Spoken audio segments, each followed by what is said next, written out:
much better than this. The 60th edition of the Labor Day Classic between the Roughriders and the Rivals from Winnipeg in front of a sold-out Mosaic Stadium. The Riders own the head-to-head record in this game, but it's been all Blue Bombers as of late, winning 3 of their past 4. The teams are ready, the fans are ready, and of course, the panel is ready. Enoch Mwamba, Davis Sanchez, Milt Stegall, the first of 3 games on Labor Day weekend. There is something about Labor Day weekend. It is like Christmas right now in the CFL, Enoch. It absolutely is. The excitement is through the roof right now, and I can't wait to see it because both of these teams are prepared and they're ready to go, but who is going to execute tonight is the question. Yeah, fan bases care a lot about who wins this game. As a player, that gives us added pressure, which most of us like. As Kate mentioned, it's like Christmas, but only one of these teams is going to be opening up presents when they wake up in the morning. So it's going to be an exciting game. Not only this game, but the entire weekend is something we all look forward to. By the way, I just noticed this right now. Blue Bombers, Roughriders. This is where we're going for the game today? Yeah, I am. Yeah, you are? Yeah, I got the Riders. You are. It just happened like this, Kate. No, absolutely. All right, as mentioned, Mosaic sold out for this one before kickoff. Let's get you to field level for a pre-game ceremony. Petty Officer Second Class Cindy Hodchuck. Please join Petty Officer Hodchuck in the singing of our national anthem. Oh, Canada, our home and native land, true patriot love in all of us command. Car t'embrasse porter l'épée, il sait porter la croix. Ton histoire est une épopée des plus brillants exploits. God keep our land glorious and free. Oh, Canada, we stand on guard for thee. Oh, Canada, we stand on guard for thee. Let's hear it, fans, for Petty Officer Second Class Cindy Hodchuck.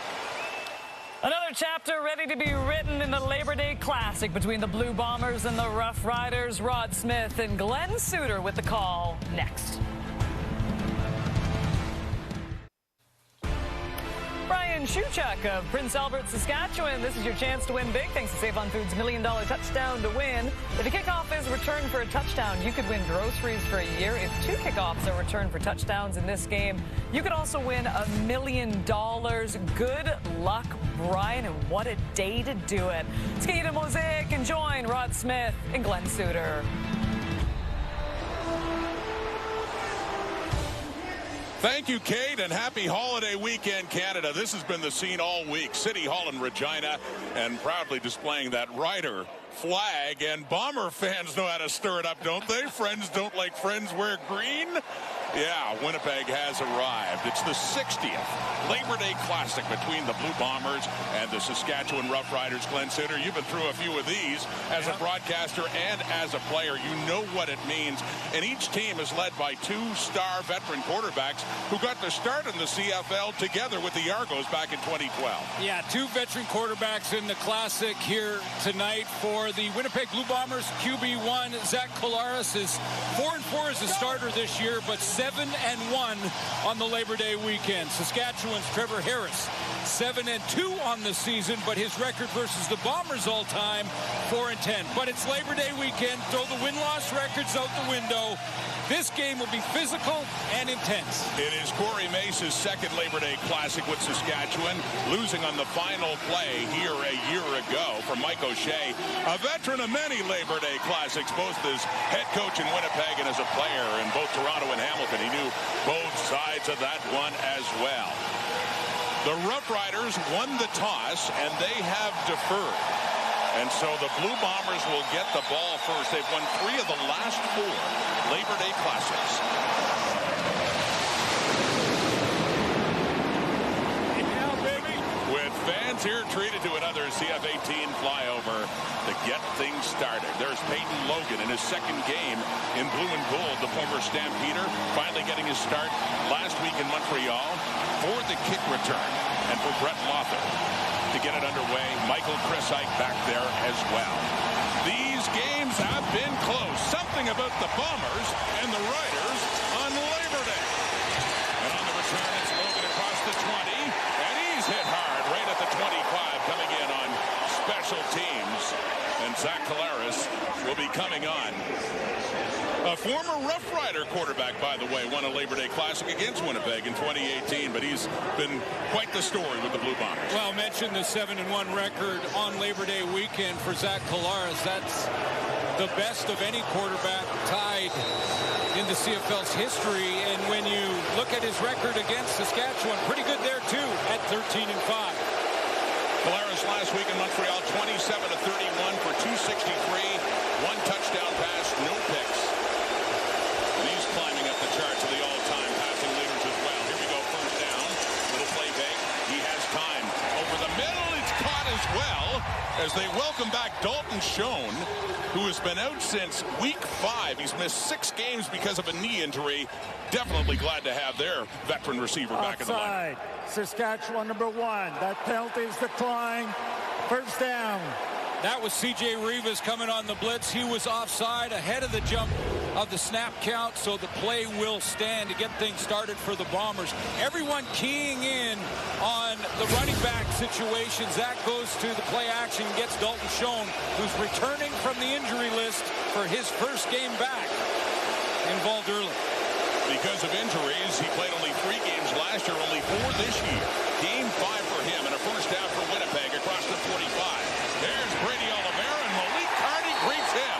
Takes him down for a loss on the play. You know that Rider defense will be keying on number 20. 227 starts for Stanley Bryant at left tackle, most of which with the Winnipeg Blue Bombers. 8-time All-Canadian in CFL history. There's Dalton Schoen, just mentioned. He returns to the starting lineup, and it's good timing with Jarrett Stearns out due to injury. So they get one of the primary targets back for Zach Collaros. We've wondered about Nick Dembski, who got injured last week in Montreal, but he's back in the lineup on the field now in a second and long for Collaros. Good time, steps up, completes it too, but only to the 50 on that second down play. Not nearly enough for a first down. That is completed to Dylan Mitchell in his first year with the Blue Bombers, so Winnipeg will have to punt. Yeah, not the target I don't think that Zach Collaros wanted on that second down conversion. That was the check down look over the middle, but the pressure was collapsing the pocket. Speaking of guys returning, Mario Alford back in the return game for the Riders. Back after missing several games with a hip injury, and Dante Myers joining him as 2 go back for this punt by Jamison Sheehan, who is standing at the Winnipeg 37. Riders and Trevor Harris awaiting getting the football for the first time in this Labor Day Classic. Sheehan getting it away.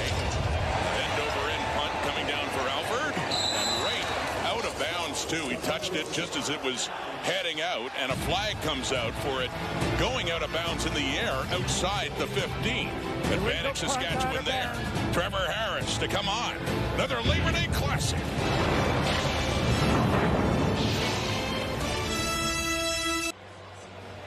A tradition here in Regina before the Labor Day game. Thousands of fans turn up to see their stars and get an autograph as well. Yeah, part of the tradition of the Labor Day weekend game is to have the fans get up close and say hi to the players, the coaching staff.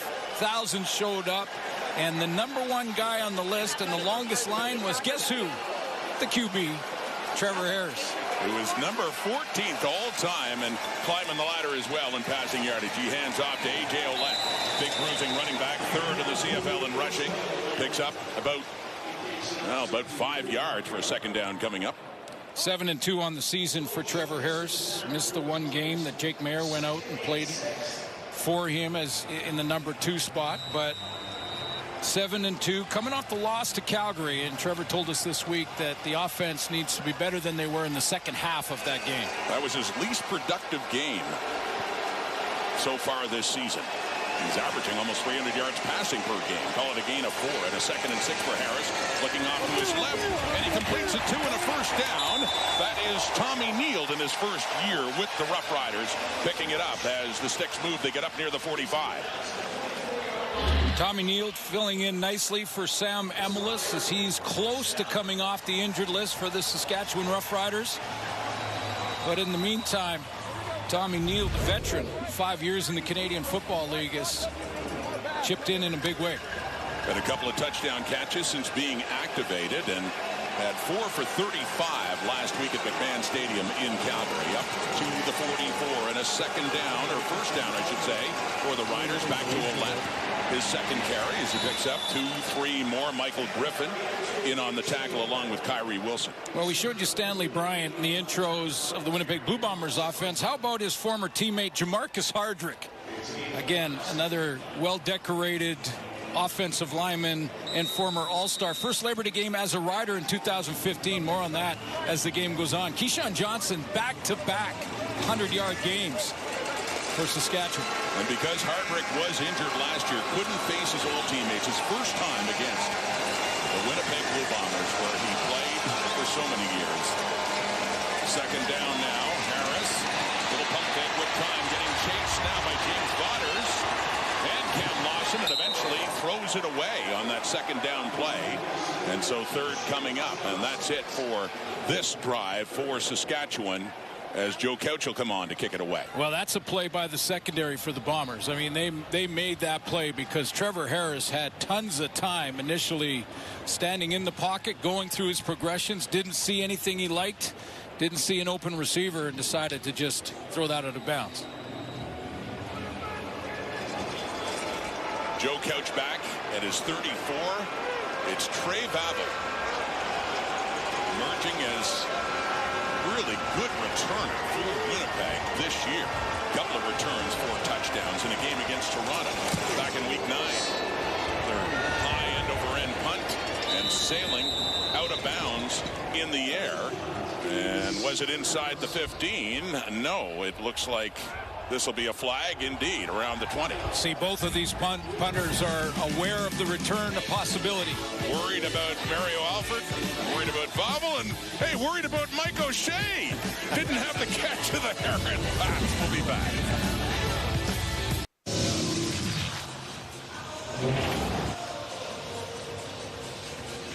It was nearly 10 years ago to the day that we first saw this quarterback matchup. Trevor Harris suits with the Argos then up against Zach Collaros, and they were victorious. The Hamilton Tiger Cats won by 30. Well, when you consider that that was early in both of those quarterbacks' journeys, now all these years later they're going head-to-head again as the starter in Saskatchewan, the starter in Winnipeg, and climbing up the all-time list as they do it, too. Well, it's interesting. Both could move up today. Collaros 17th all-time. Harris 13th. Under pressure is Collaros now coming in. A.J. Allen nearly got him and throws it off to the sideline for Nick Dembski. But no, just heading out of bounds. We talked to Zach Collaros about the starting defense he's facing in Saskatchewan. He mentioned Mike Rose before we brought up his name. He said when they added Mike Rose, that just solidified that defensive line, and they are very good. Their leading tackler here in Sask is Jameer Thurman at 55 defensive tackles. And then in the back end, you have Roland Milligan, who's tied for the league lead in interceptions. That's not a surprise. Big start for Jackson Ford at safety. Grandson of Alan Ford, a Rider great. 2nd down and 10 now after the incompletion. Collaros facing the heat, and down he goes. Malik Carney adds to his sack total. That D-line a force to be reckoned with, and they rear their ugly head there for the Bombers. 5th sack of the season for Carney. They can move him around. Malik Carney is usually the defensive end, but this time he's inside at the defensive tackle spot, and he makes an inside move right there on Patrick Neufeld, it looked like. Just an inside step, nice swim move, and gets right to Collaros before he can even go to that second progression. Jamison Sheehan, first time out. His punt went out of bounds outside the 15. It was a penalty, as Suits talked about. They're very conscious of the returners. Alford back. And it is heading his way. Right inside the 30 for Saskatchewan. Mario Alford in his first return since coming back, missing several games with a hip injury. Malik Carney on a D-line that's really been racking up the sacks. 0-0 in this Labor Day Classic first quarter.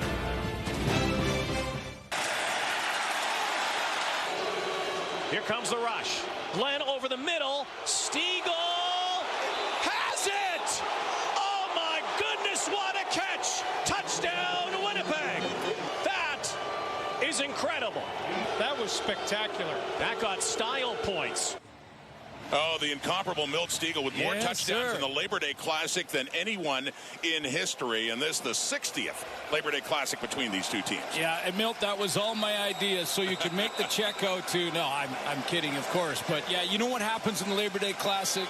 The best players on your team level up. The guy who can level up and square those shoulders, and A.J. Ouellette on that first down. Another good carry as they try to establish a ground game. A second and short coming up here for the Riders. Speaking of guys that can level up in a heartbeat, how about Willie Jefferson, who leads the league again? No shocker there, no surprise with 11 knockdowns.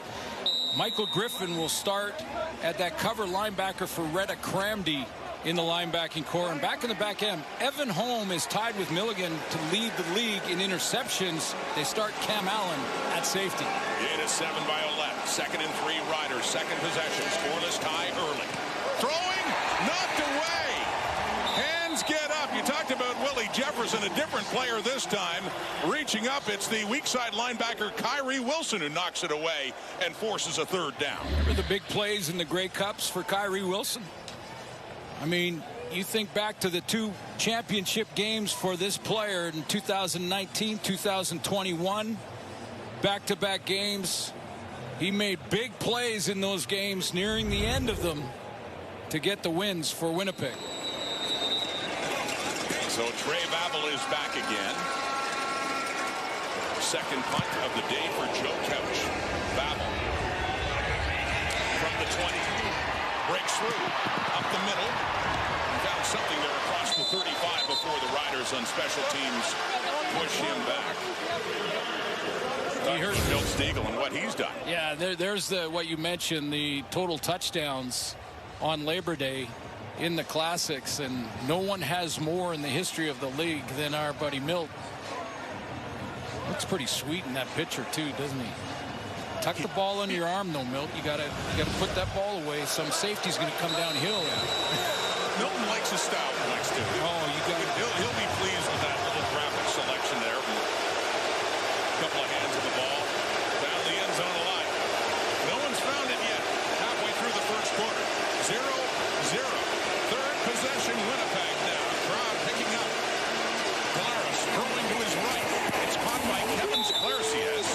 Big Clarcias with his first catch in this game, getting it up to about the 39. Now, visiting teams going into Winnipeg over the last couple of years now know what this feels like. But when you're the visiting team on Labor Day, especially here in Saskatchewan, you're going to lose the snap count offensively. What that means is the offense has the edge to start the play because they know the snap count. They know when to go when they hear that from their quarterback. You lose that when the crowd's going nuts like they are before the snap. So you have to look as a receiver into the line of scrimmage and see the ball move before you can go ahead and hit your route. So here we go in a 2nd and 7. It's on to Oliveira. It takes it a big day against the Alouettes last week. His best game of the season so far.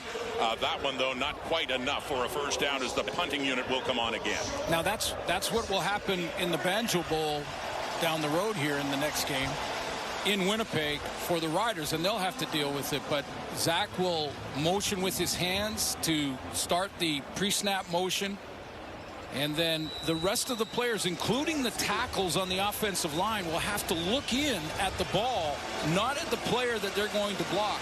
That split second can be a difference maker. This time just one returner back for Saskatchewan. It is Mario Alford, back after missing 5 games. Jamison Sheehan to punt it away again, standing at his 30. Still no points on the board. Sends this one to the left, and a good punt by Sheehan. Back inside the 15 for Alford, and can get up to about the 25 and no further. With Connor Shea in on the tackle and the punt coverage for Winnipeg. Something about these teams, something about this day.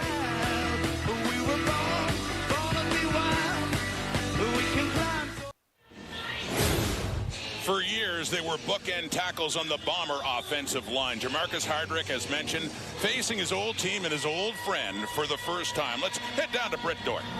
Yeah, and Roddy actually got emotional yesterday when I asked him about Stanley Bryant. The two said the same thing. We are brothers. They actually still text each other after every single game. I don't know about this one. Talk about ways they can improve. Now, Hardrick told me when he first became a Bomber, it was Bryant who was the only one who was transparent with him, who would tell him when he messed up, how he needed to be better. And he said, I used to have this mean kind of go-to for myself, and I wasn't lightening up until I learned what it took to be a pro. And boy, do we see Hardrick lighten up, because his common celebration when something big happens is to pick up his teammates. We've seen it with both Zach Collaros and Trevor Harris. I asked Corey Mace, is there anybody he can't pick up? And Corey Mace said, all I tell him is stay away from me. Thank you, Brett.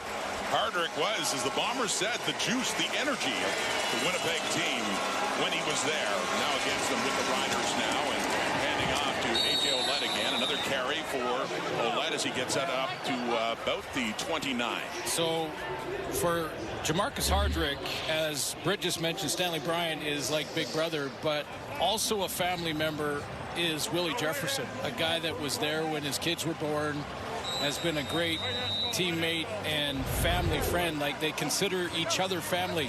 And in fact, Jamarcus had to say, you know, I've got to take the name tag off and the number and the identification, just play an opponent. It's going to be difficult. As Britt talked about, this is emotional for him. Yeah. These are very, very close friends. 2nd and 6. That is caught across the 40. And that is a first down for the Riders.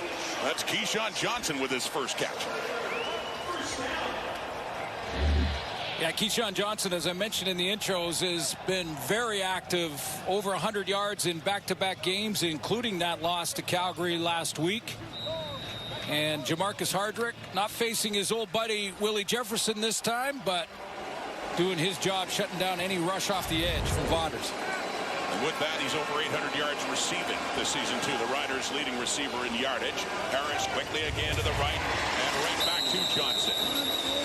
Not a first down, but another good pickup on first across the 45. I asked Jamarcus Hardrick about protecting Trevor Harris, and to help me explain to the fan how much they are committed, those guys up front, and how much they care about keeping that quarterback, especially one that is like fine wine in his late 30s. And he said, think of it this way. It's like you're protecting your own kids back there. Takes it very personally. See any kind of pressure on his quarterback. Jamarcus Hardrick, the right tackle. We go in a 2nd and 3 after that 7-yard pickup to Johnson. Ouellette is going nowhere. Wrapped up and greeted. James Vaughers is there to say hello in the Rider backfield as they lose yardage and a 3rd down coming up. Yeah, they'll move around just like we saw from the Rider D-line. They will move around the Bomber defense and put their defense line. Sometimes Jefferson will come off the edge. Sometimes Vaughers will move into the middle and run one of those stunts with the linebacker. He goes right down Main Street to stop A.J. Ouellette in his tracks before he got started. Getting late in the first quarter, still no points on the board in this Labor Day Classic. In 5 of the last 6 years, these games have gone down to the final 3 minutes between the Riders and the Bombers. This the 60th Labor Day showdown between the two. The punt from Joe Couch. Trey Babel takes it at about the 17. Hesitates. Wants to go left. He has to backtrack. Finds some room, but a good tackle there coming in is Jaden Dalkey, the special teams tackle. So Collaros will be back on. They're inside their 20 to start. Corey Mace, another Labor Day Classic as a head coach, but Suits, his first game as a player with the Calgary Stampeders was in the Labor Day Classic in Calgary against Edmonton. Can you imagine? That's your first game, that level of intensity. Corey Mace getting after it from that defensive line interior position. That little push, by the way, is a penalty now, Coach, so you have to be careful with that. But very first game in Canadian football on Labor Day. And he was saying this week to fans, once you've experienced a Labor Day, for him, fan or as a player, you're hooked. Loves the energy here, I am sure. Collaros in the fake, and he's throwing it deep to the right to an open Garrett Meatball.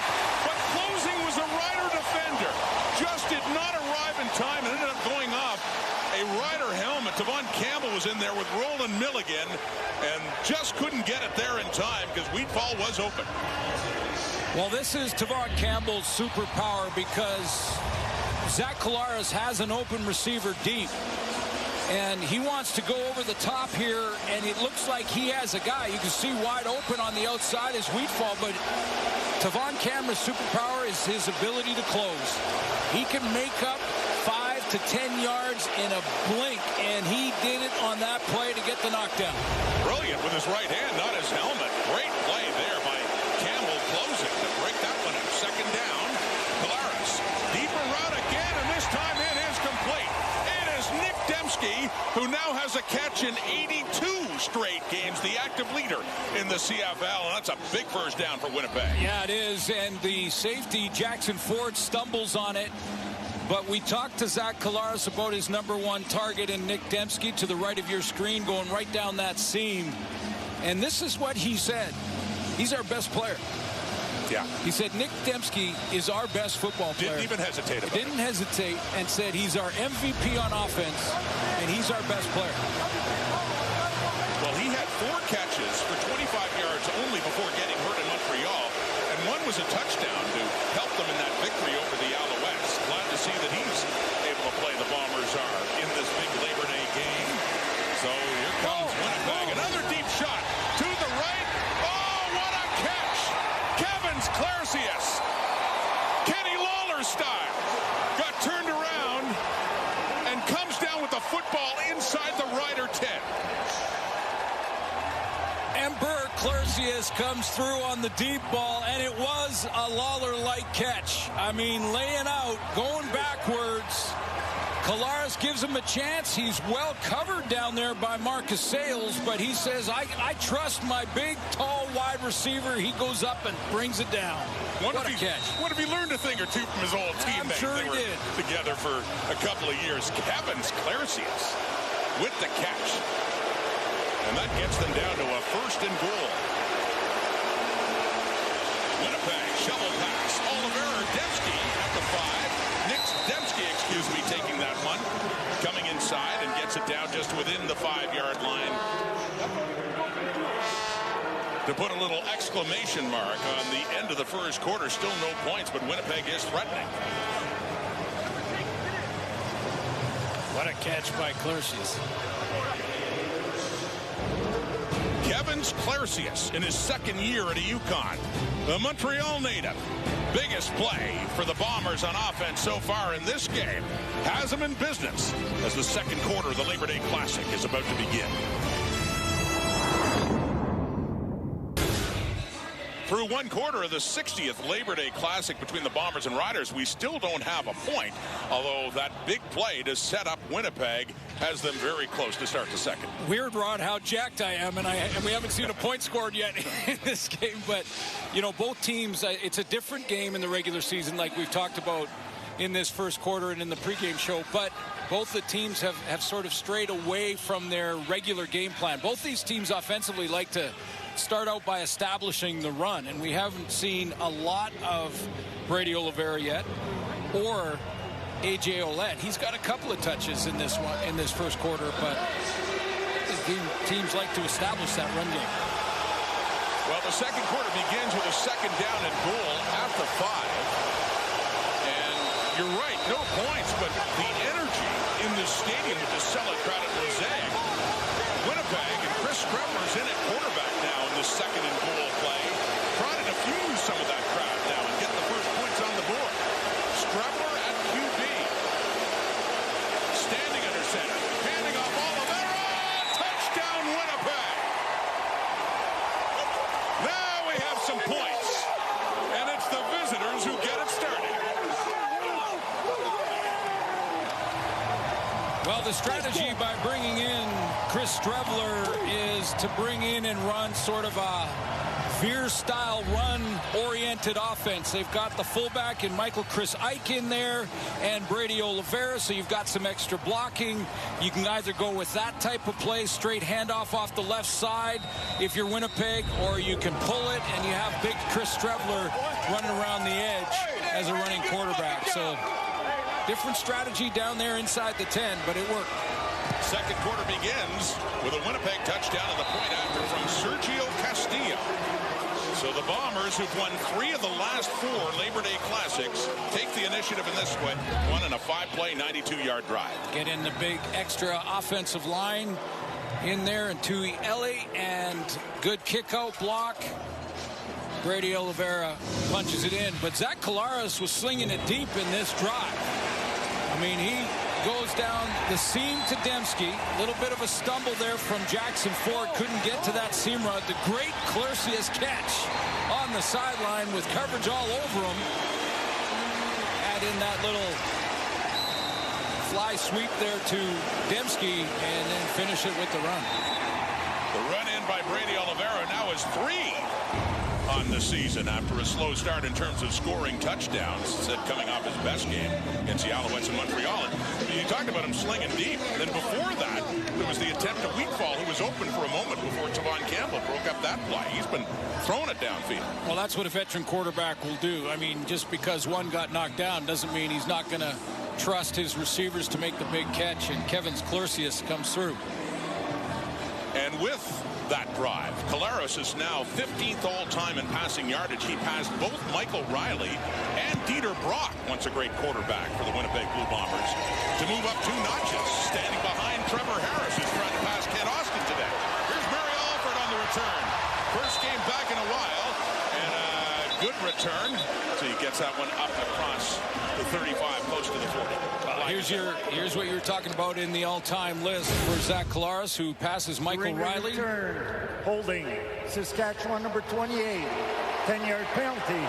First down. And a former Bomber great in Dieter Brock, also played for the Hamilton Tiger Cats. You played against him, didn't you? I remember playing against the guy with a rocket arm that could throw it through a brick wall in Dieter Brock. But congrats to Zach Collaros, moving up the all-time list. And chasing Trevor Harris, who passed those 2 earlier this season in the same game.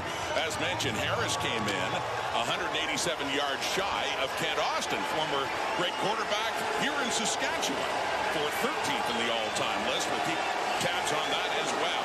Harris and the Riders with the ball. They're down 7 now on the first down.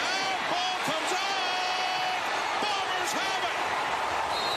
Big turnover. Tony Jones takes that gift after Winnipeg knocked it out of the hands of Trevor Harris.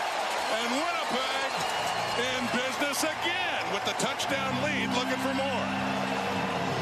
Tony Jones been all over the field, and the leader of this defense from the middle linebacker spot. 68 defensive tackles. He's going to cover down on A.J. Ouellette. Then he gets in there and scoops the ball to get the recovery.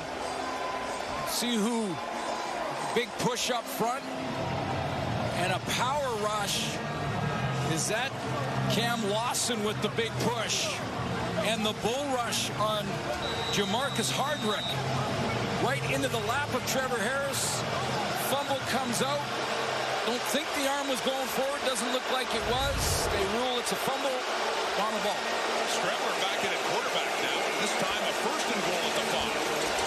Handing off to Oliveira again. Last time they did this, it wound up going into the end zone for a touchdown just a few plays ago. This time he picks up a couple. And there's Tony Jones. We've talked about him before. What a job he's done filling in at middle linebacker after the injury to Adam Bighill, ultimately taking over and filling some very big shoes. Well, in the last 2 wins, Ottawa and Montreal, Tony Jones has recorded 20 defensive tackles.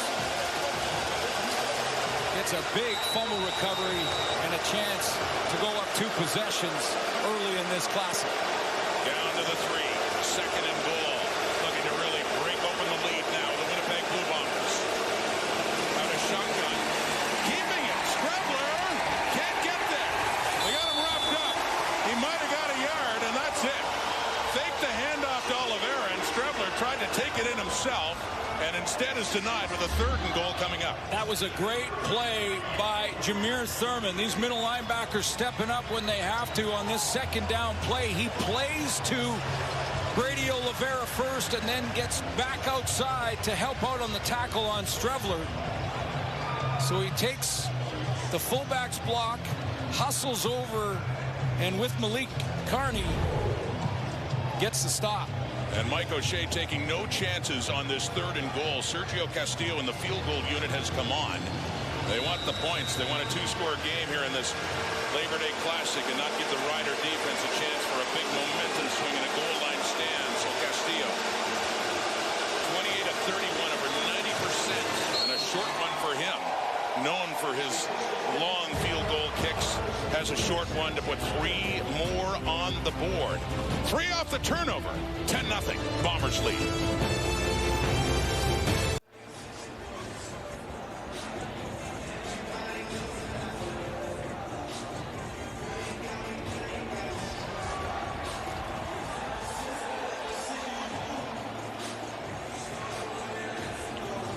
Back at Mosaic, Rod Smith, Glenn Suter, Britt Dort here in the Labor Day Classic, which is being led right now by the visiting Winnipeg Blue Bombers, 10-0.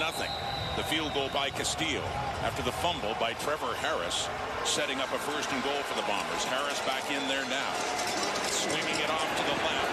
That's a Joe and Joe back with the Riders. He was a rookie last year, got a lot of attention, couple of touchdowns, went and tried the NFL with Indianapolis, and this is first game back and getting a nice cheer from the crowd. Well, his best game last year when he became a real fan favorite was against the Winnipeg Blue Bombers back in July when he had over 100 yards receiving. A big, strong, 6'3", 211-pound slot back. Just got back a couple of days ago. From Brooks, Alberta, Joe gains 5 yards on that pass from Harris, changing up the ball now in the 2nd down play at the 45. 4-man rush with time, and no, nearly into the hands of Tommy Neal, but good coverage there. That's Cam Allen, the safety, getting the start again in the Winnipeg secondary. Breaks that up. 3rd and 5 coming up. Boy, that was a tight window that Trevor Harris tried to fit that ball in. There were 3 Bomber defenders all over that. And it was Allen who timed up the hit and was bang on with that to separate the ball from the receiver and Tommy Neal. So that Rider possession stalls. Joe Couch on to punt it again. Bombers with a 10-point lead here in the 2nd quarter. This Labor Day Classic with Trey Babel back at the 15. And the whistle blows. See who moved first here, because they're 3rd and 5.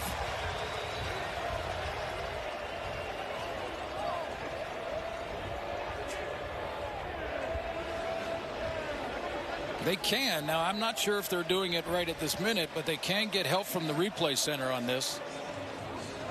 In real time. Yeah. It's against Winnipeg. Defensive offside. Winnipeg number 5. A 5-yard penalty will result in a 1st down. As announced by the referee Andre Prue. So there you go. A costly penalty, Winnipeg, as Saskatchewan's offense comes back onto the field.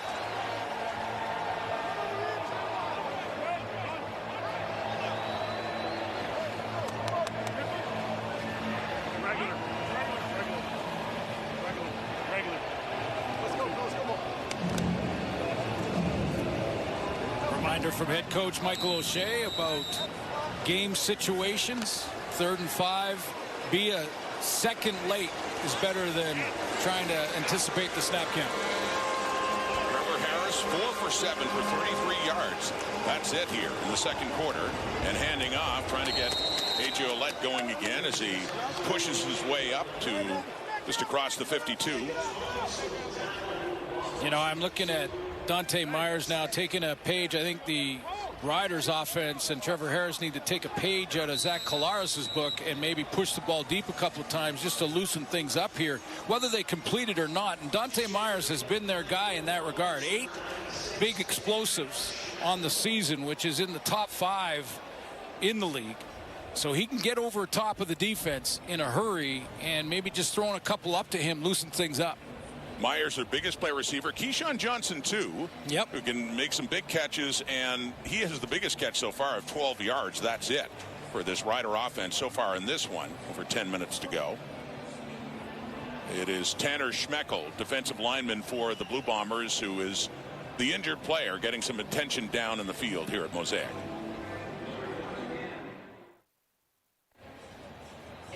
This weekend only, scan the QR promo code on screen to get Crave starting at $3.99 a month for your first 3 months. And stream the biggest blockbuster movies, hit series, and HBO exclusives all in one place. Crave, proudly Canadian. Here in the second quarter, Riders with the football. They have a second down and long right now. They're in a 10-point hole at their 52-yard line. Touchdown by Brady Oliver, and then after a fumble deep in their zone led to a Castillo field goal. So here we go, Saskatchewan. Four-man rush, pump fake, gets outside, Harris throwing. Oh, nearly a brilliant catch by Johnson, trying to one-handed, thrown behind him, but can't bring it down. And there you go, another third down now for the Riders. Well, this time Harris is going to feel like he can get outside with the option to either run or throw it. And I think he just put a little bit of heat, and this was behind Keyshawn Johnson throwing on the run. And he's number 2 receiver coming out of that slot back spot. Bang route inside, back to the outside, and in behind him and a little high. That falls to the turf. Joe Couch is back on. Trey Vavel is back at his 5. Turning into a good first half for the Blue Bombers, led by their defense. Forcing that turnover deep before, led to some points. Vavel. And he's tripped up around the 20 and still running around, and then goes back and gets tackled there by Jackson Ford. So here's Zach Collaros, a veteran of the Labor Day Classic, and has the most wins, tied with Bo Levi Mitchell. Little breakdown of that 7-1 record. Yeah, how about that?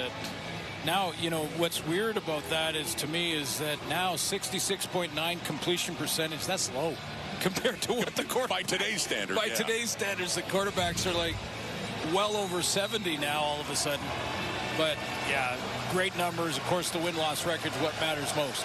Out of those 7, so 3-0 with the Ticats. We had highlights of one against Trevor Harris and the Argos in 15. Yeah. So he won 3 with Hamilton, and he's won 3 with Winnipeg, and that other win with Saskatchewan here against the Blue Bombers in 2018 on that carry on 1st and 10, and that was Peyton Logan. You'll see him on special teams. You also see him at running back in relief of Brady Oliveira, but going nowhere there.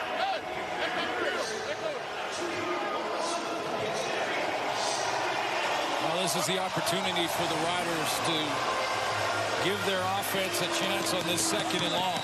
Second and more than 10. And the volume here at Mosaic will be turned up a couple notches. Crowd picking up now here at Mosaic. Capacity crowd. The standing room for this Labor Day Classic. On the 2nd and 12. Collaros, they've got him again. Ball comes out. And who's got it? They sort it out. What a big turnover this would be for the Saskatchewan Roughriders and Malik Kearney. Turnabout's fair play. This time, Collaros coughs it up. And the Riders make him pay.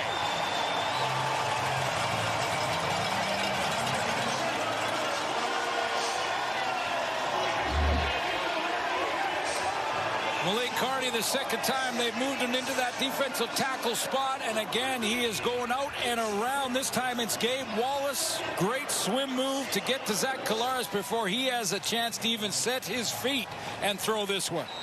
Ball comes out, arm wasn't moving forward. The Riders get their turn at a deep turnover.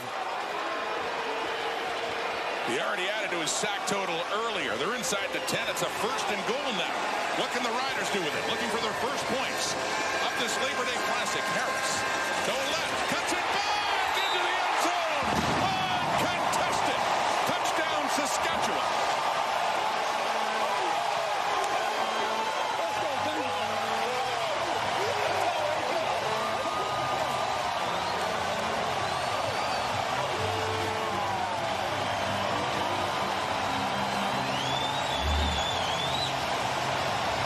Great cutback and vision from A.J. Ouellette here. The play is designed to go to the short side of the field. He puts the brakes on, sees the wash down from that offensive line. He bounces it back to the right and hits pay dirt. And more points off turnovers. Bombers got a field goal when they forced the fumble in Trevor Harris. Malik Kearney forces it on Collaros, and right away they cash in with a touchdown with a point after try from The new dad, Brett Rothenberg. Malik Carney having himself a Labor Day Classic to set this up. Olay! We got a classic brewing. When the Bombers got their turnover, it was Cam Lawson with the big push. This time, Hardrick decides to wash down Lawson to make sure he can't get in the backfield on this run. Big block right here as he pushes and washes that whole defensive line. Hardrick at the right tackle, closing it down so that A.J. Olek can bounce off that block and get it into the end zone. Emotional game for Hardrick against his old team for the first time as A.J. gives him his props, too. That block that helped open things up for the Olette touchdown.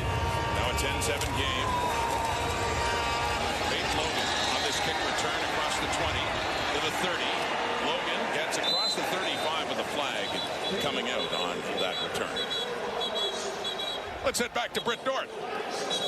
Well, you know how important it is to win on Labor Day, and Trevor Harris couldn't go anywhere this week without people recognizing him. And one of his fan interactions that stood out was one who told him, we don't care if you lose every game to finish off the season, you have to win Labor Day. And he said, well, that would put us at a 9-9 record. I'm not sure how I feel about that. Tremarcus Hardrick, who we mentioned before, had a small stint with Saskatchewan in 2015. He came in for his first game Labor Day. They were 0-8. He said, you would have thought we were 8-0. Because the fans love the fact that they just got their first win of the season on Labor Day. And guys, you talked to Zach Collaros this week, who has a 7-1 record as a starter in Labor Day. And what was the first thing he pointed out as a pro athlete? The one loss, not even the 7 wins. Oh, Brett, yeah, it's not the wins that stick with you. It's those losses. Well, what's amazing about this is she mentioned that the record back in 2015, they had not won a game. They were 0-9. And they beat, you know, the Bombers on that day. That's what Labor Day has happened so many times. I mean, the Bombers have won 22 times in the last 59. 20 of them, the Winnipeg Blue Bombers had the better record. Right. And didn't win. Just goes to show. Yeah. I mean, and then you say that, and over the last 4 years, they've won 3 of the 4. Yeah. I mean, and hey, they both want to win. Let's not kid ourselves. But when it comes to this day, there is something special about it. And, you know, in Tremarcus Hardrick, Britt was alluding to the fact that people may forget that Hardrick, you know, he started in BC, but really got going and with the Saskatchewan Roughriders for a year before going on to Winnipeg, where his career really flourished. And Hardrick was the one pointing that out, too. Geez, we were 0-9 in that game, and it was like it was a championship. Couldn't get over the atmosphere at old Taylor Field, Mosaic, the original Mosaic Stadium. Yeah, that's what you think. You come into this thinking, you know, everyone's talking like Trevor Harris went through, as Britt mentioned, going through the city early in the week. Usually around game day, you get that here in Saskatchewan for sure. Definitely in Winnipeg on game day. But when it's the Labor Day weekend, you get it at the beginning of the week. You get it all week.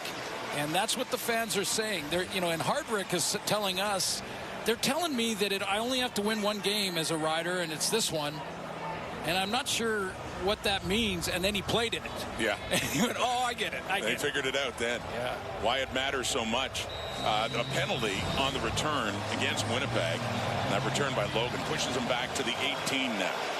Corey Mace's Riders, his second season as the head coach in Saskatchewan, lost a close one to the Bombers in the Labor Day Classic 1 year ago.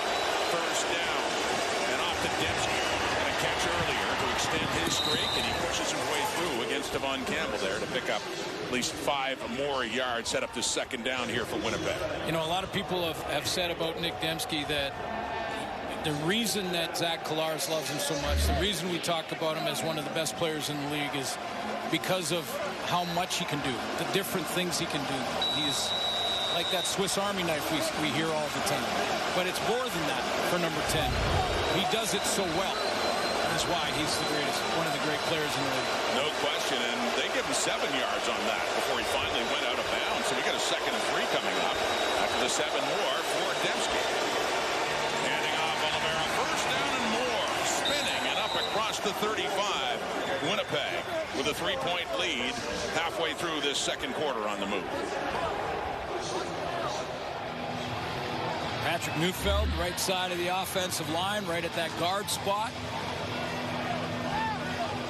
Used to play all those years with Jamarcus Hardrick at right tackle. Now it's Kendall Randolph, who Mike O'Shea said has done an excellent job in replacing Hardrick at that spot. That's Neufeld and Bryant. Throwbacks to when the offensive line, those championship years, first brought together. They're still there. Off the fake for Logan. Can't hang on to it. It falls incomplete. And a second down coming up here for Winnipeg. Peyton Logan starting his CFL career, 3 seasons with the Calgary Stampeders before signing on with Winnipeg, and got injured in training camp. Just made his Bomber debut last week in Montreal. Yeah, big play player. You know, he can break it open. I mean, this is a guy that could turn it on and outrun angles. A little surprised that we've only seen 4 touches for Brady Oliveira at this point. Oliveira, yeah, 4 carries for 16 yards, one of them being a 5-yard touchdown to start the second quarter. Under 6 minutes to go until halftime. Winnipeg football. Throwing again. Immediately hit. Roland Milligan was coming in there on that catch by Dalton Schoen. He hung on to the football, but down he goes, and a third down coming up here for Winnipeg. Dalton Schoen has great spatial awareness. That's one thing he brings to this offense, meaning he knows exactly where to sit down, and Milligan closes 10 yards to hold him short of the marker. I mean, that's the right throw. It's the right read. Dalton made the right decision to sit down there because Milligan was 10 yards away. He said, this is where the hole is, and Milligan closed that in a heartbeat. Another great defensive play by last year's Defensive Player of the Year in the CFL, Roland Milligan. Mario Alford back for another punt return from Jamison Sheehan inside his 30. For the Riders, down 3, most recently with the ball, getting a touchdown off a turnover and about to get the football back. As the clock ticks, under 5 minutes until the end of the first half. This one heading left, takes a hop inside the 20, and picking it up is Alford. Picks up a block, a flag comes down as well as he goes out of bounds around the Winnipeg or Saskatchewan 23. During the return, illegal block, Saskatchewan number 31, 10-yard penalty, first down. Mentioned off the top, Willie Jefferson loves these games. It's time to be the hero. Like you've never seen. Like you've never seen. Loves Labor Day, too. Great graphics, by the way. John Perlberg and company. Look at Gaynor. Yeah. Well, and Gaynor used to know what Willie could do for the Riders. Remember, he had 3 years here as well. I remember him devastating the Bombers in Winnipeg in a Banjo Bowl game back in 2018. But what success that Willie Jefferson is leading, you know, in CFL history in knockdowns, and he had a couple last week against the Alouettes. What a nightmare he can be for opposing quarterbacks. Starting at the 8. And that's Mario Anderson getting his first carry. Works up for a couple of yards. Kyrie Wilson in on the tackle for Winnipeg. These are the moments, though, that Willie Jefferson will make that play. And that's why I've been saying for years now, when you look at what he's done in the knockdown department alone, let alone the 80 career sacks that he's accumulated, but the 88 career knockdowns, he leads the league again this year with 11. And, you know, it's almost like you got a game plan away from a defensive lineman. I mean, that's rare. Yeah. It's rare to set your game plan trying to stay away from an end rusher. Here we go on a 2nd and 7 now for Harris near his own end zone. And he gets him out of it on that play. Dante Myers turns around and picks up more. Finally taken down by Cam Allen. Great work after the catch for Myers to get him out of a jam there as they work it up across the 35. Yeah, got to get Myers activated here, especially on those deep balls. This is an intermediate route. And first of all, the Riders up front to allow Trevor Harris to get that ball out of there to Myers. They double team number 5, Willie Jefferson. Get a couple of big bodies on him. Hardrick helps against his old buddy. Gain at 24. Anderson still in at running back. It's thrown off to the left, and it is caught by Del Duncan Busby. Picks up about 5 more yards up around the 40 to set up a second down on Duncan Busby's first catch of the afternoon. By the way, that's part of the game plan that we talked about. I mean, this is game planning offensively for Bramer, Jacob Bramer, and Jamarcus Hardrick to, if Willie Jefferson lines up at the defensive tackle spot. Now he's on the sideline for this play, but he lines up at that tackle. Get two big bodies on him. 8 and 6 across the 40 to the 41 now. 2nd and 4. Trevor Harris and the Riders down by 3. Late first half. Throwing here. And it's caught. And more. And heading into the end zone for the touchdown is Tommy Neal. One quick strike. And the Riders have the lead.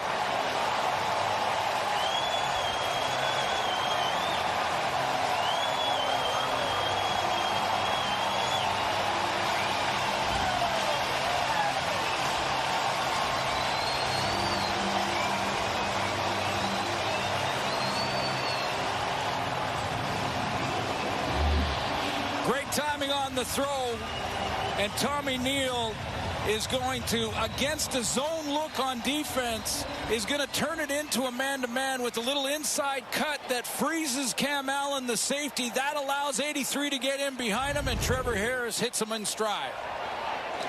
69 yards for Tommy Neal. His 3rd touchdown catch of the season, his 1st with the Riders. The ex-Argo, Neal. Big catch and run from Trevor Harris, who has another touchdown pass. Saskatchewan is in front, 14-10.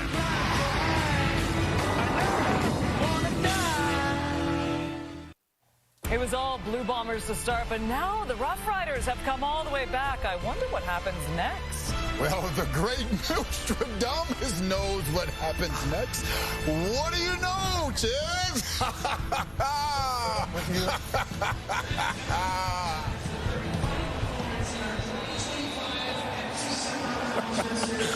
Stiegel had the greatness of the Labor Day Classic. We gave him that. Now he wants to be the great Nostradamus prognosticator.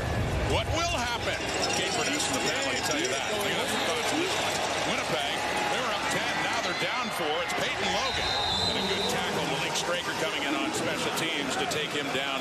Let's have another look at that touchdown. Tommy Neal from Trevor Harris. Well, even if you're running against a zone look, and watch Tommy Neal work this so that Cam Allen commits. He's going down the seam, and he's making it look like he's going to run a dig across the middle, right at that center stripe. Now, to the right of your screen, you see the bend inside and the look. The right of your screen is Cam Allen, the safety. You see him now have to speed turn out of there, and now he's in trouble. His feet stop backpedaling. Neal is in behind him. If the throw's there, it's a touchdown. The throw was there. Neal takes it in. Until that drive, Harris's biggest completion was 12 yards. Then he had a 24 to Myers. 69 yards to Tommy Neal. Starting to put it down the field. It pays off. They have the lead. Calera's with the ball now. And now trying to set up Dembski on the screen, and it falls shy of his feet. So a 2nd and 10 coming up. That might have been tipped on the throw. Looked like Zach Collaros was trying to almost point guard jump and pass this out. Shane Ray coming off that edge, and to get a piece of that. Got a bit. Just a little bit, though. Just a tip, knocked it down. Just a... For Shane Ray in his first year with the Riders. He's come on. He really has. Yeah. Great work on the defensive line of the Saskatchewan Roughriders. 2nd down and 10. Calera steps up under the pressure. Micah Johnson chasing him down. Deep look down the right into coverage. Looking for Dembski, but 2 Riders were there as well to break that play up. And Winnipeg is looking at a 2-and-out. They'll have to punt it away. Yeah, DeMarcus Fields and the safety Jackson Ford both converging on this. Collaros is way outside now. He sees the pocket start to get dented up front, so he bounces outside, and now he's just trying to lead his receiver into this. But coming off his coverage is DeMarcus Fields. He's elevating for the ball, just goes through his hands, and Jackson Ford involved as well. 2:18 on the clock until halftime. 2 returners back for the Riders inside the 30 for Jamison Sheehan. Saskatchewan has the momentum in this second quarter now, after the 10 points were quickly put on by Winnipeg.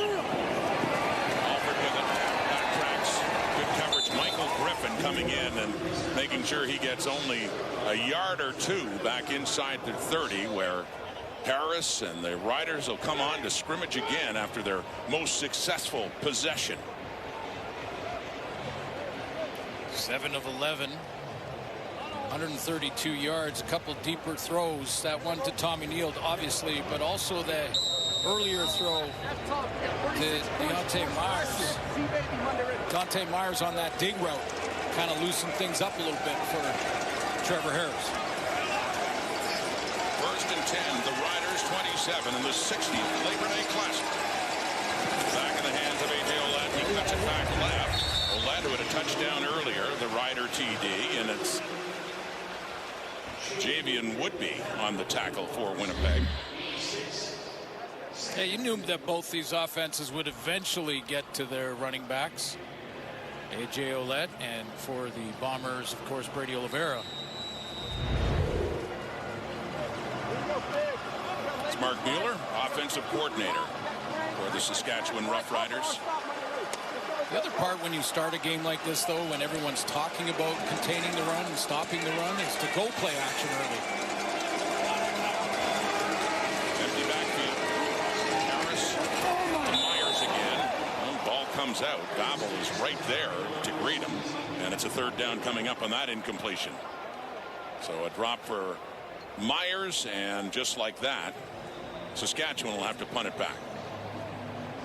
Trey Vavil's done a pretty good job starting at that corner spot for Terrell Bonds for the Bombers. 3rd start on defense. In that very first game against Ottawa, he was tested. Had 7 tackles in that game. He had a knockdown, didn't really get beat. So, and he'd already shown such value in special teams, too. Yeah, absolutely. And again on the returns, and despite his presence on the defense, he's still getting quite involved in the return game, and there fell down up around the 38 for Collaros to come up, see what else they can do before halftime, and we will head to the studio. Kate and Enoch and Chezzy and Milt Stegall as well. Some thoughts on this, and we got a doubleheader, of course. What a great time of year in the Canadian Football League.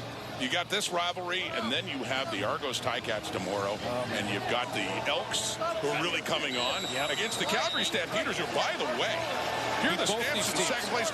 Not only have they beaten them, they're 5-0 collectively.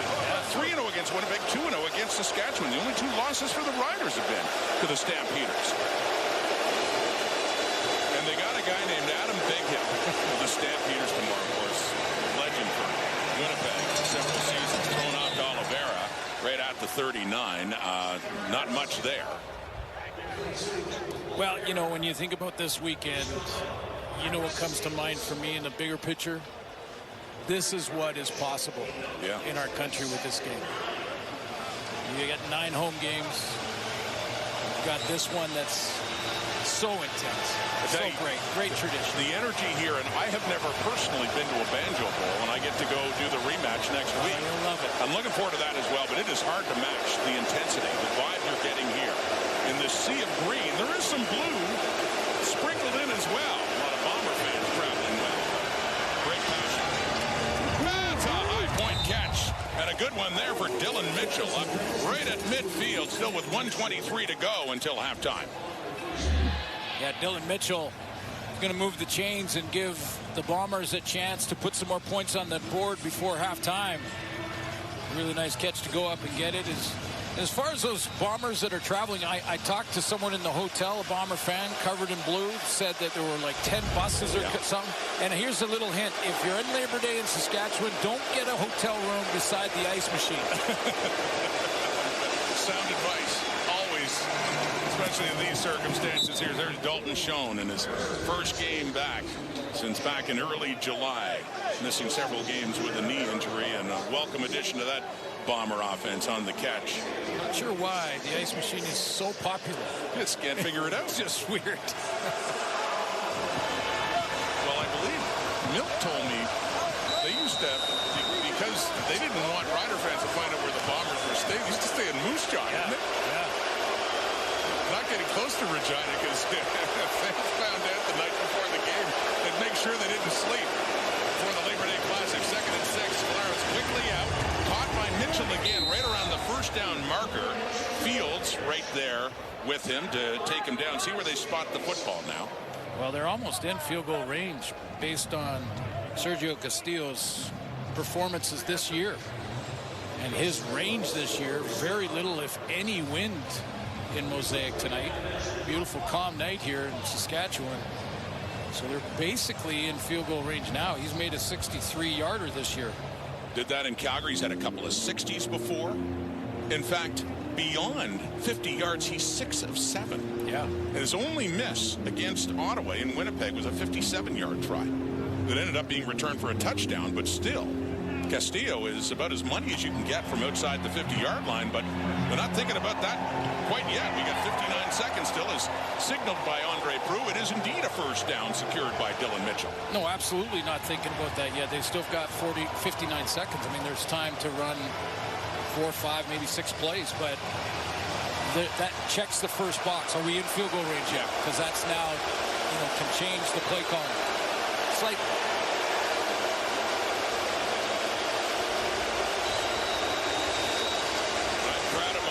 really getting loud now. Silent count for Collaros. 4-man rush sets up a screen. Oliveira.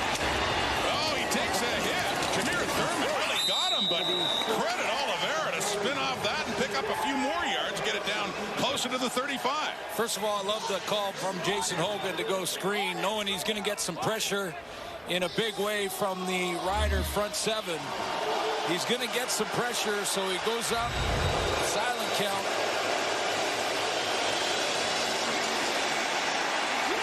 And they get him. Collaros taken down. Ali Saad, their first draft pick in 2025, gets himself a CFL sack on Zach Collaros, and a very timely one as well. Down in that sprinter stance. Interior going up against Gabe Wallace. Just a bull rush until Zach tried to escape, and then he tracked him down from there. Taken 4th overall in the 25 draft out of Bowling Green, Ali Saad with his first CFL sack. And so here we go.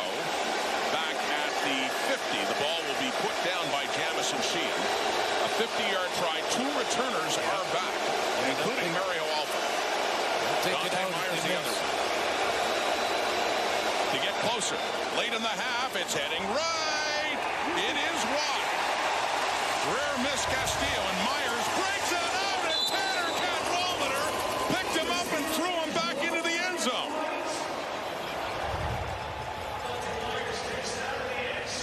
Myers took it out.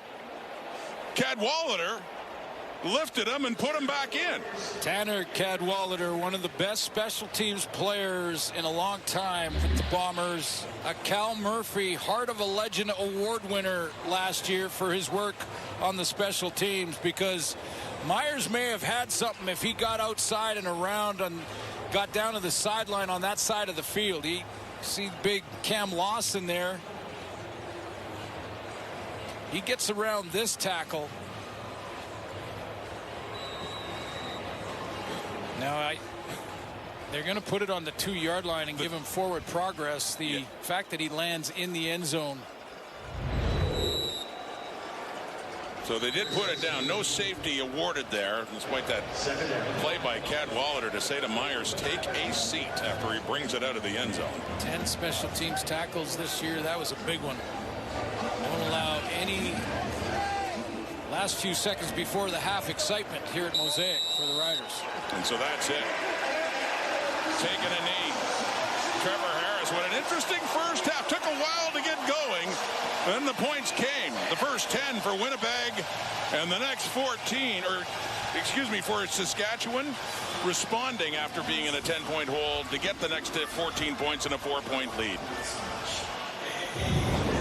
Both defenses playing pretty well. You think that first quarter, the Bomber defense took control, and then in the second quarter, the Saskatchewan front 4 got it going. 5th sack of the campaign for Malik Carney. getting after number 8 in that first half. Great pressure. 2 sacks and a forced fumble that set up a touchdown for Saskatchewan. And Malik Carney standing by now with Brett. Malik, some massive defensive plays in those first 2 quarters, including one that helped put your team in scoring position. What do you make of what you've been able to do out there?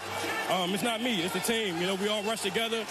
We preach physicality, being relentless in our rush, and just making a havoc for the offense to get their plays off. Still a close game out there, and knowing that it could come down to the final plays, what's important in the final 2 quarters?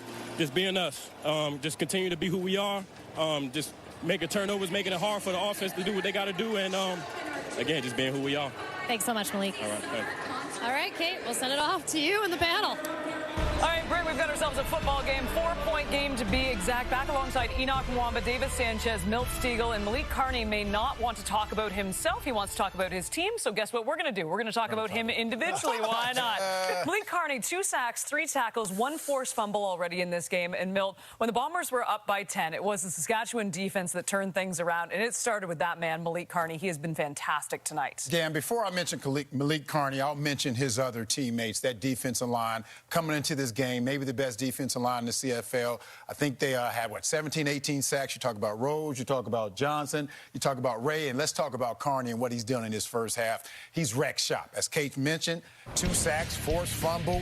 He had a tackle for loss. He's doing it all, and this is what you need out of your defensive linemen. If they can make plays like this, it makes it so much easier on your defensive backs. But he's not only making plays, he's setting up for his offense to go out there and make an easy touchdown. So this was a great first half by his defensive line. They really put a lot of pressure on Zach. We saw the late sack by Saeed, their first-round pick this year. So they're making some plays with that defensive line. If they can continue doing this, I don't know where Winnipeg is going to be able to make some plays down the field because they're getting that pressure on Zach, and Zach just doesn't move as well as they used to in the past. I got John Bowman on line 3. Wants to talk about his captain defensive line. I know. My man, John. I'm sorry, John. You know, we hyping up the game. That's how we do it, baby.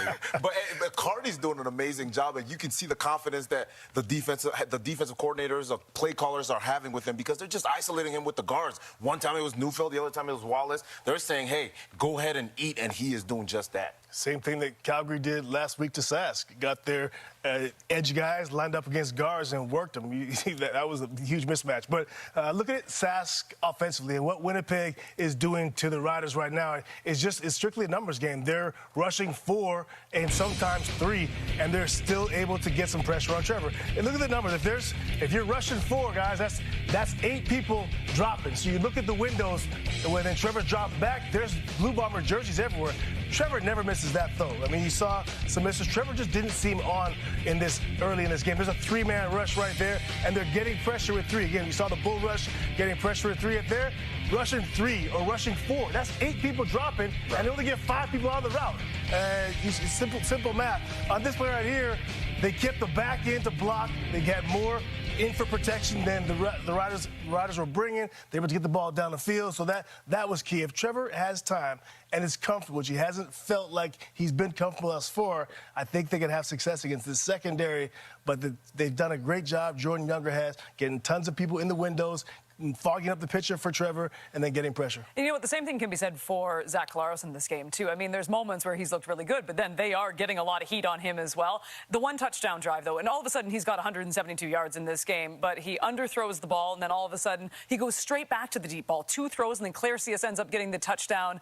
But I love the fact that he had the confidence to keep going down. You have to admire the resilience from this player right here in Zach Collaros. I mean, he's been there before. They have this formation where they have Chris Ike. They come in, and they kind of let him roll out to the pocket on the right-hand side, and he knew he missed Clarence on that one, but he comes back the very next play and hits Dembski down the road, and you would think it would have been a double move, but it's right up the field, and Dembski does make right on that, and then he comes back, and again, this time, Clarence just makes a ridiculous catch right there and finishes the play, and that led to the touchdown. Now, that's been the best drive that this offense has had throughout the course of this game. They need to come back to a little bit more of that, where they sprinkle a little bit of Brady Oliveira in that drive as well, but Dembski was very much involved in that drive as well. You know what? You could argue, though, that this could be a 14-14 ball game at this point. And I know, Milt, you're shaking your head because you know where I'm going on this one. It was the goal line stand. And kudos to the Riders' defense. They were great on this one. But when they didn't go back to Zach Collaros, you were furious. Yeah, I didn't understand that. I understand on first down, you have Streveler in there because on the previous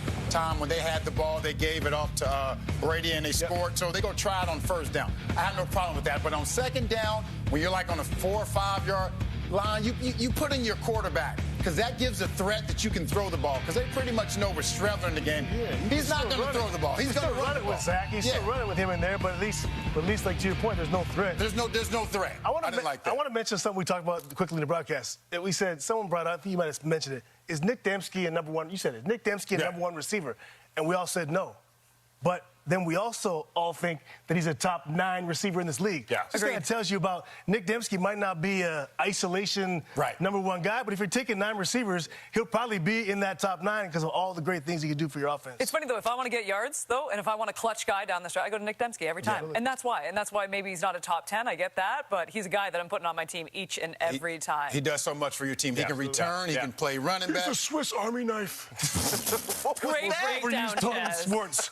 Most overused term in sports. Are you mocking someone, Chaz? Everybody. I've probably said it 900 times.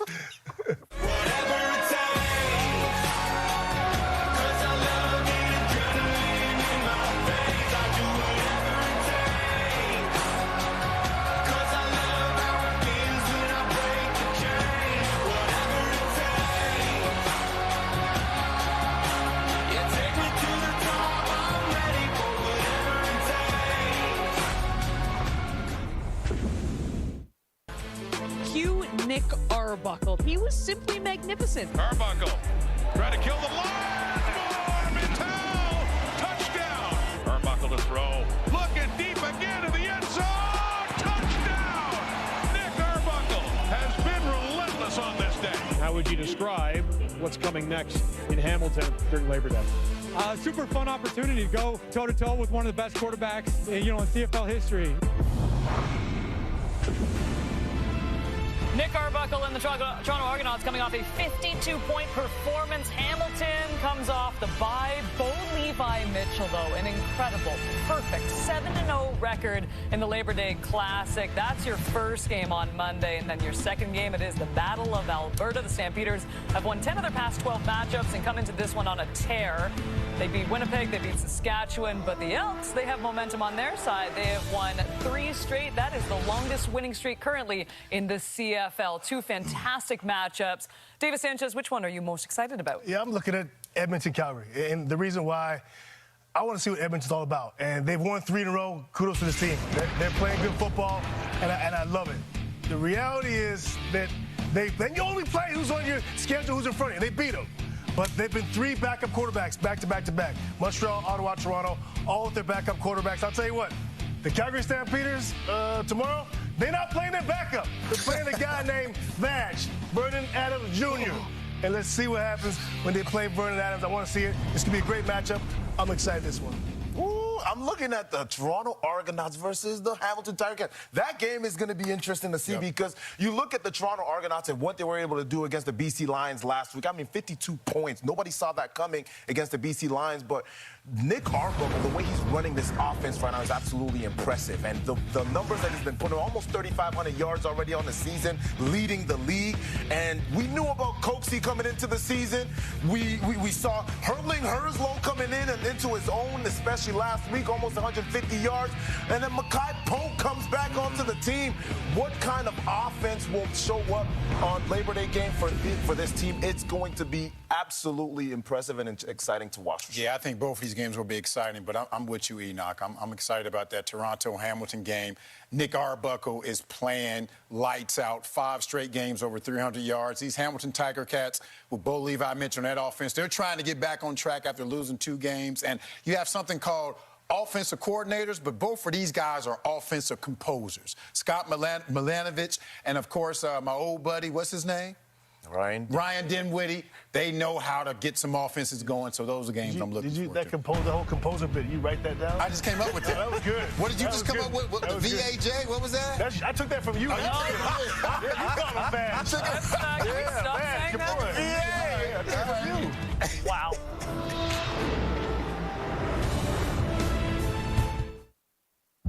Coming and they don't stop coming. Back to the rules and I'll hit the ground running. Didn't make sense. But the brain gets smart, but your head gets dumb. So much to do, so much to see. So what's wrong with thinking the back streets? You'll never know if you don't go. You're gonna shine if you don't go. Hey now, you're an all-star.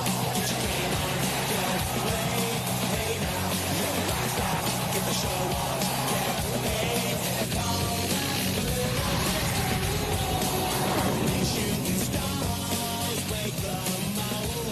Halftime in the 60th Labor Day Classic between the Bombers and Riders, with Saskatchewan having a 4-point lead. Look at the halftime numbers now. A new addition to Winnipeg's roster, Dalton Schoenbach, after missing 6 games, 3 catches, 32 yards, and standing by now with Britt Dort. Well, Dalton, first off, welcome back. 3 catches in that first half for yourself. How did it feel to get back out there? Feels good to be back out there. Obviously, it's a great atmosphere today, but at the end of the day, always great to be back out there with the boys. Tight one out there as well. What was the biggest message for you guys to try to come out on top here today? We just got to execute better, especially from an offensive standpoint. I don't think we played a very good half.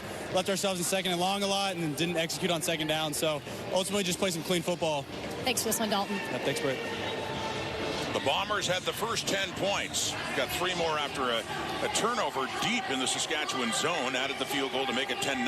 But back-to-back touchdowns by Saskatchewan, including points off the turnover themselves. They have the 14-10 lead with Alford and Myers back for this kick by Sergio Castillo. Labor Day Classic 2025. The second half has begun, and Alford has it down at the Rider 5. They get the ball to start the second half, and a good return here by Alford. He's finally tackled up across the 40. It's by Connor Shea and Trevor Harris, looking at his first half. 7-12 for 132 and a touchdown pass. Yeah, slow start for Trevor Harris and the Saskatchewan offense. Few 2-and-outs in that first quarter, but he did get things going when he started to get the receivers down the field a little bit further. Joe, who's returning from his NFL tryout, got involved in that second half. A 69-yarder in the third touchdown of the season for Tommy Neal. Hence the lead, 14-10. A.J. Ouellette, another carry for him. Hard to grind out those yards against that Bomber defense coming into the second half with 8 carries for 32 yards and a touchdown. On the field. Winnipeg, 10-yard penalty, first down. And too many on the field for the Blue Bombers, so good break here for the Riders as they get a first down via penalty. I wonder if both these teams. Too many players on the field. Winnipeg, 10-yard penalty, first. Jordan Younger's defensive coordinator is signaling the formation. Just had one too many out there. I think it was newcomer Jaden Woodby, Boston College, that was on the field and wasn't supposed to be. He's the guy who went back to the sideline. Just added to the lineup this week. There's Woodby off on the sideline now. 1st and 10 now up across the 50. Starting at the 51. Saskatchewan faking that time. Deep look left for Joe Robustelli. And Trey Vavel was right there on the coverage on Robustelli. Still without a catch in this game. Incomplete second down. That's what I mean about Trey Vavel. Just 3 starts. This is his 3rd start on D. And he's been on the special teams, as we mentioned, the first half. But when he's been tested, and that was deliberate attempt to go after him. He's not a big corner. He's just under 6 feet. But I'll tell you what, he has shown up, and when tested, has come through. Solid returner, as mentioned, with injury. Terrell Bonds getting that in the boundary corner. Another start. So some pressure coming on Harris, who tries to get rid of it. Vaughters just bats it away with his left hand as Cam Lawson was in, putting some heat on Harris. We got a 3rd down, and the punting unit will come on for Saskatchewan. That was dangerous. That there was Willie Jefferson Lawson's going to get the pressure, and he causes the problem. But watch Jefferson as well. He's hanging out when Trevor Harris decides to just kind of flip this. There's number 5 is right around there, and he's got some ball skills. An old receiver, Stephen F. Austin. Ian Vodder's in the mix there. The punt from Joe Couch from his 40. Babel has made the defensive play, and he's back there on the return across the 15, the 20, and out of bounds just across the 25 for Zach Collaros, who was 14 of 19 for 172 yards in that first half. So 2 veteran quarterbacks going at it back and forth. Zach had the big first quarter. Found Dalton Schoen a few times, get him back and activated in the lineup after being on the 6-game injured list. He got a deep ball to Dembski. This was the big catch by Clercius. Set up the touchdown for the Bombers. So they'll start to their 26. Mentioned they had the first 10 points of this game before the Riders came storming back in the second quarter. Silent count. Collaros running out of time. More heat on him as he throws that one out of bounds. That Rider D-line, they've had a couple of sacks, 3 of them actually in that first half. A couple by Malik Carney, but more pressure there on Zach Collaros. When Dalton Schoen was talking to Britt there just before the start of this half, Schoen mentioned that we've got to be better on first down. And if you're going to be better on first down, that guy right there, number 20 in the huddle, he's got to become more involved than he has been for the Bombers in this game. Again, just 4 touches in that first half for 16 yards. This crowded Mosaic trying to make life a whole lot harder for Collaros and the Winnipeg offense now. Noise picks up. Second down and 10 for the 26. Pressure. Micah Johnson has it. He's the latest to add to his sack total. That relentless Rider defensive line strikes again for Micah Johnson. His 6th sack of the season. Two great pros, Chris Kolinkowski, the center, and Micah Johnson right here in the 3-point stance are just going to battle it out until Johnson keeps pushing, fighting. Good block so far, but when Zach Collaros tries to escape, Kolinkowski doesn't know where he's escaping, and that's when Johnson reacts and gets a sack. Sack number 6 for Micah Johnson. Carney has 6 in the season now with 2. Ali Saad has 1. So they have 4 sacks of Zach Collaros, and the Bombers, just like that, are forced to punt it away. We talked to Zach this week and asked him about that D-line. I mentioned Mike Rose in that edition. Yeah. He mentioned without asking the question about Rose, but said this defensive line in Saskatchewan may be the best in the league. Of course, we kept his own teammates out of that conversation. Jamison Sheehan punting again. Alford in at the 45. It's a good field position for the Riders. Venturing into the Winnipeg zone is Alford. Gets it across midfield. Down to the 50. There they are after celebrating another sack of Zach.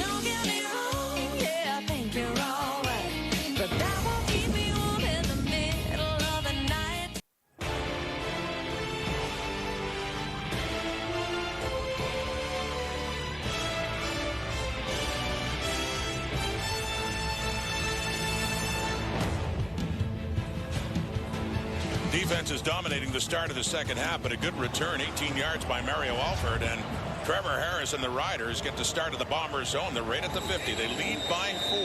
14-10 in the 60th Labor Day Classic between Winnipeg and Saskatchewan. Harris goes to work.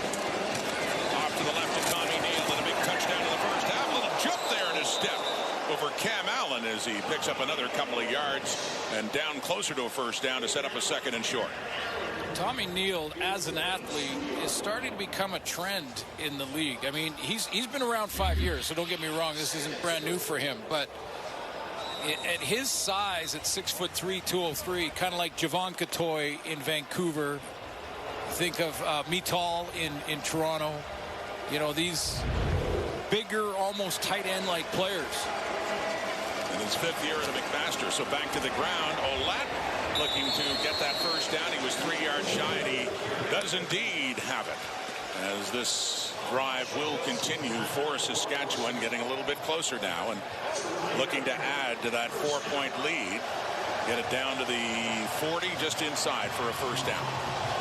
Corey Mace told us that they're close to getting Sam Emelis back in the lineup. Very close to getting Keon Schaefer-Baker, who's back in the lineup. Loaded in receiving talent. And Joe just showed up. Back to Ouellette. Breaking tackles. That train is running that time. Final one there, Jay Person to take Ouellette down, but another good pickup on the ground, trying to get him going. And second down and about 4 to go here for the Riders. That's just an effort play from A.J. Ouellette. I mean, he could have been stopped at the line of scrimmage twice. Broke 3 or 4 tackles. Great production on first down and all through effort. Well, still averaging just over 4 yards a carry. The Bombers had done a good job with him for the most part in the first half, but let's see if they can wear him down. Keep giving it 45. We'll see now. It's a 2nd and 3. Looking to throw to the right. It is caught. Another first down. Keyshawn Johnson taken down there by Dexter Lawson and Evan Holm, but not before Saskatchewan moves the sticks again. This drive set up by a nice return from Mario Alford. That's the slot back position. They've moved Keyshawn Johnson in after the first few weeks of the season into that slot back, get him closer to Trevor Harris. And because he comes back towards the line of scrimmage, he creates just enough separation between he and Evan Holm. The Riders have 14 unanswered points. They lead by 4. They have it down to the Winnipeg 26 now. Early in the second half. Taking the handoff and trying to dump it off for a Joe with Michael Griffin there. That ball was low, though, as Harris had to get rid of it in a hurry. Incomplete, second down. Yeah, he had a Bomber D lineman in his face right off the edge and had to throw it around that rush. It's Kyrie Wilson again. Saw him tip one in the first half. That affected the flight of the ball. Ouellette back in after Mario Anderson was a running back on that last play. Second down and 10 from the Winnipeg 26. Harris. Pressure coming. Tries to get away from it. Gets rid of the ball, but no, it's just off the fingertips there of Neild with Allen in on him. And some heat was coming in on Harris with Jake Thomas bearing down just before he threw it. Trips into the boundary. That's 3 receiver side. And this is just scramble play. So Neild's runs his dig route and then is just trying to find an opening to give his quarterback a target as he scrambles around. And they just miss. Now Brett Lawther gets a chance to make a field goal, and it has been quite a season for Lawther. Lawther 0 for 1 last week in Calgary. Had a tough one against Hamilton a couple of weeks ago, but that is perfect for the veteran kicker Brett Lawther, who makes it 17 unanswered points. Saskatchewan now and a 17-10 lead in the 60th Labor Day Classic. NFL season kickoff right around the corner. Big battle in the NFC East with the Dallas Cowboys taking on the Philadelphia Eagles. Dallas moving on after Micah Parsons. Get ready. It all begins Thursday, 8:20 Eastern Time, 5:20 Pacific. That'll be on TSN and CTV. So we can watch football all week long. Oh, yeah, we can. Quite a treat. Including this right now and a couple of games and a couple more Labor Day Classics tomorrow in Hamilton and in Calgary. The tradition continues, and got a good one brewing here. Crowd picking up again. As the Riders at 3, they lead it by 7. Colares and the Bombers with the ball now from their 40. Faking to Logan, rolling right, and coming back to the ball is the ever-reliable Nick Dembski. As Colares hits his favorite target there for a first down. Yeah, when this offense is struggling a little bit, they've had a couple of 2-and-outs. The guy they're going to try and get going is Dembski. He's going to be the guy to give him a little bit of momentum, get that first down, and start to get rolling. I'm still quite surprised. And listen, respect for the Saskatchewan defense I get, but quite surprised that number 20 hasn't been used very much in this one. As for number 10, for Dembski on that catch, he now goes over 6,000 yards on his great career. 4 catches, 53 in this game, and a first down around the 50. Rolling right again, Colares Short pass to Dembski again, and he does something with it afterwards. First down and more, down around the 45, just inside of Saskatchewan. So here come the Bombers. So this play, you know, just if you're wondering why Jason Hogan isn't calling plays to Brady Oliveira, well, this play is a potential handoff to Oliveira, but Zach decides, and it's up to him, what he wants to do with it. If he pulls it, and now he goes outside, throws it to Dembski, they get another fresh set of downs on that play. But that's back-to-back plays where the decision was Zach Collaros'. Jason Hogan called the play where Oliveira could have been involved. From the Rider 45, little toss. Garrett Wheatfall, he eludes Shane Ray, and he picks up about 3 yards. He could have been tackled behind the line, so good work after taking that little toss pass by Wheatfall.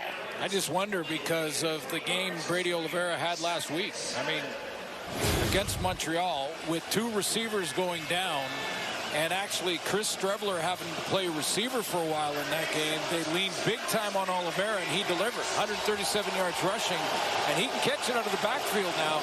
Michael Shea made a point of that in our conversation with him this week. He's got great hands coming out of the backfield. Somewhat stunning to look at the stat sheet on this day. 4 carries for 16 yards for Oliveira. That's it. That includes a 5-yard touchdown run. Wheatball gain 3. 2nd and 7. Collaros deep over the middle. It's caught. Sitting down right away, but a big catch for Dalton Schoen in his first game back in nearly 2 months, and another first down for the Bombers. You know, both when you look at both Brady Oliveira and Nick Dembski, they're good friends, teammates. And look at Oliveira trying to get Dembski get in a little tighter so that Shane Ray has to bubble, because I'm going to take the inside guy and help my offensive line so my quarterback can find our receiver. You see Collaros suits thread the needle there with Jameer Thurman trying to get his hands on that ball. Goes right into Dalton Schoen. And his 4th catch for 52 yards. Winnipeg, shot to the end zone, touchdown, Dembski! Does it again!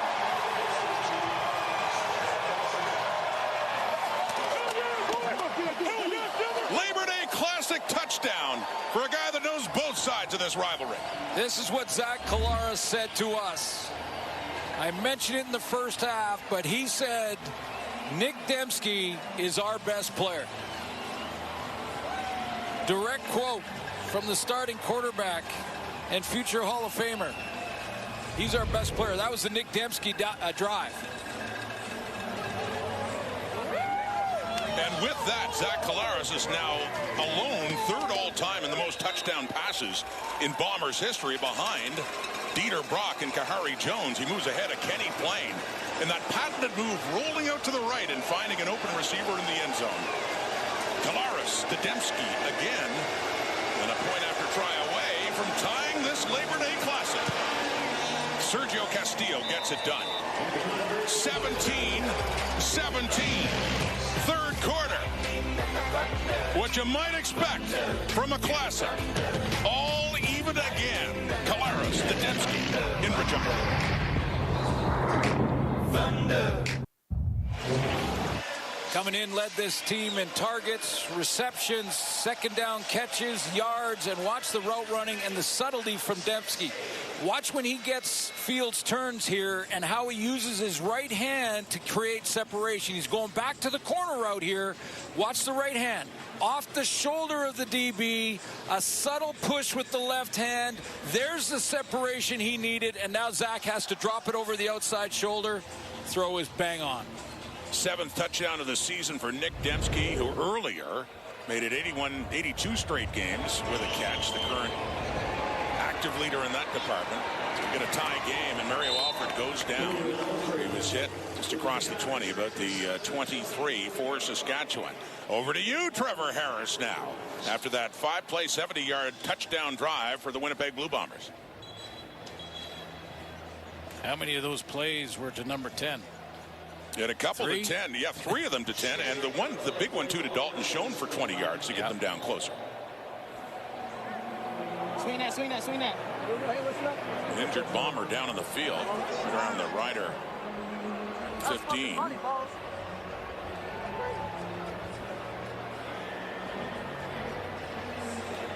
That's Ethan like Ball. Ethan Ball. 6th-round draft pick for the Winnipeg Blue Bombers last year. Has done a real nice job in his last 6 games covering kicks. Handful of special teams tackles coming in. He was the guy who made first contact on this cover.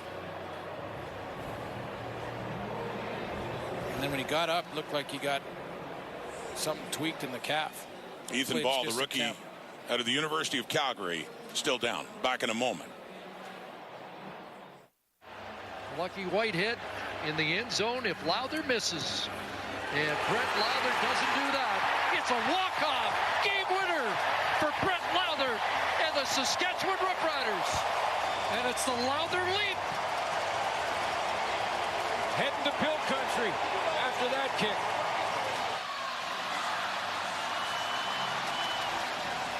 Oh, a moment Brett Lowther will never forget. And he had another one this week, too, Brett. Yeah, and maybe it's one that'll give him an extra boost out here again today as he officially welcomed his first child into the world on Wednesday. Congrats to him and his wife Jill on the birth of their baby girl. Towns Marianne Lowther, of course, was born on Wednesday. I went up to him and congratulated him before the game. I asked him, how does it feel, Dad? He said, well, I'm tired. He's tired. How about Jill? Thank you, Brett. Congratulations to them both and welcome addition to the Lowther family.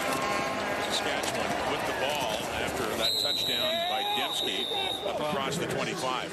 Listen, I mentioned it's been a grind this season for Brett Lowther, and the inconsistency has been an issue. It's been a topic of discussion here in this province all season long.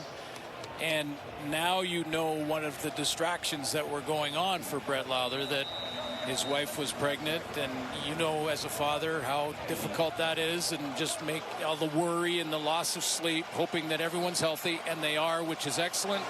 That weight is now lifted off his shoulder, and he's made one tonight. And how many times have we seen it come down to a field goal in this classic? Who knows? Tie game. Dante Myers has the catch, has the Rider first down up across the Saskatchewan 40.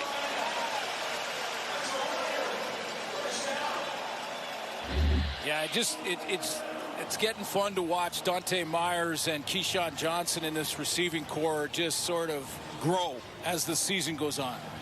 Become better route runners every game, making these big plays. Mentioned Myers has been the deep threat, but they can both get in behind coverage. And they'll move him around, and this is looks like Trevor Harris having trouble getting the call here. 7:47. 14. Well, it's Keyshawn Johnson that's led them in yardage. Myers, big play receiver, leading them in touchdowns with 6. We get a tie game at 17. It's up at the 42. Saskatchewan and a first down. A.J. Ouellette cuts it back left. And a good decision there as he picks up some good yardage. Up closer to the 50, about the 49. That'll set up another second and short for Saskatchewan. The fullbacks get involved. Watch Alberta Awachi come out and get a block, as A.J. Ouellette's going to be patient with this run. It's off to the right side. Doesn't like it. Awachi's got his man tied up. And that allowed, and it was Vaughters, and that allows A.J. Ouellette to get production on first down. 11 carries, 48 yards, and a touchdown. And a great hit of hair. Just a great hit of hair. He does. Loves to flaunt it, too. Taking that helmet off. On right now, though, on a big second down and short with Harris to throw it. And it is caught by Johnson. First down, they get it up across midfield. That's what I mean about the route running. Watch Keyshawn Johnson get a nice look at his route running. Little inside stem, and it's a speed cut to the outside. They drop him, and Nichols ends up picking him up, but he's a step late.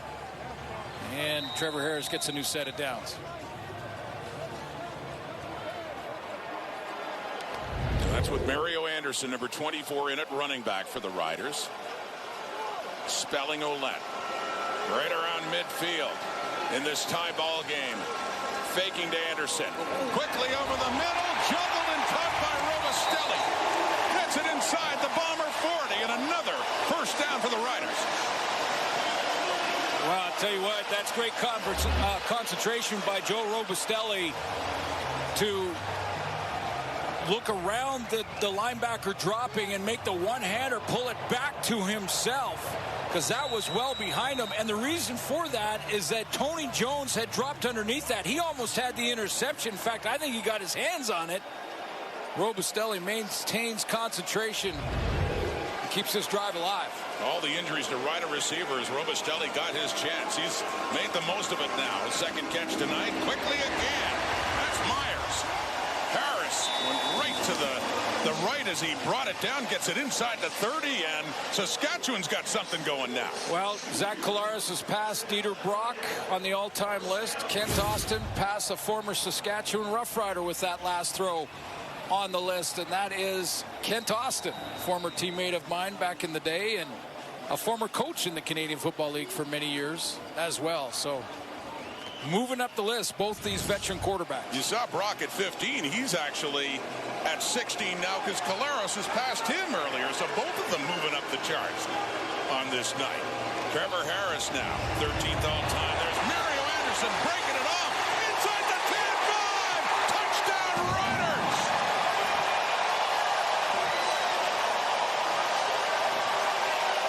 What an answer by the green and white. They have the lead again. Mario Anderson, last 3 games with just 8 touches. He comes in and spells A.J. Ouellette when he needs a rest, but he brings something different to the table. Look at that burst of speed in the hole. Nice low center of gravity, tough to bring down. His first major for the Roughriders. The great burst, and then it looked like Trey Vabel had him, and he broke that tackle around the 5 and took it in. Mario Anderson spelling off A.J. Ouellette in the best way possible. Another touchdown on the ground for Rider running backs.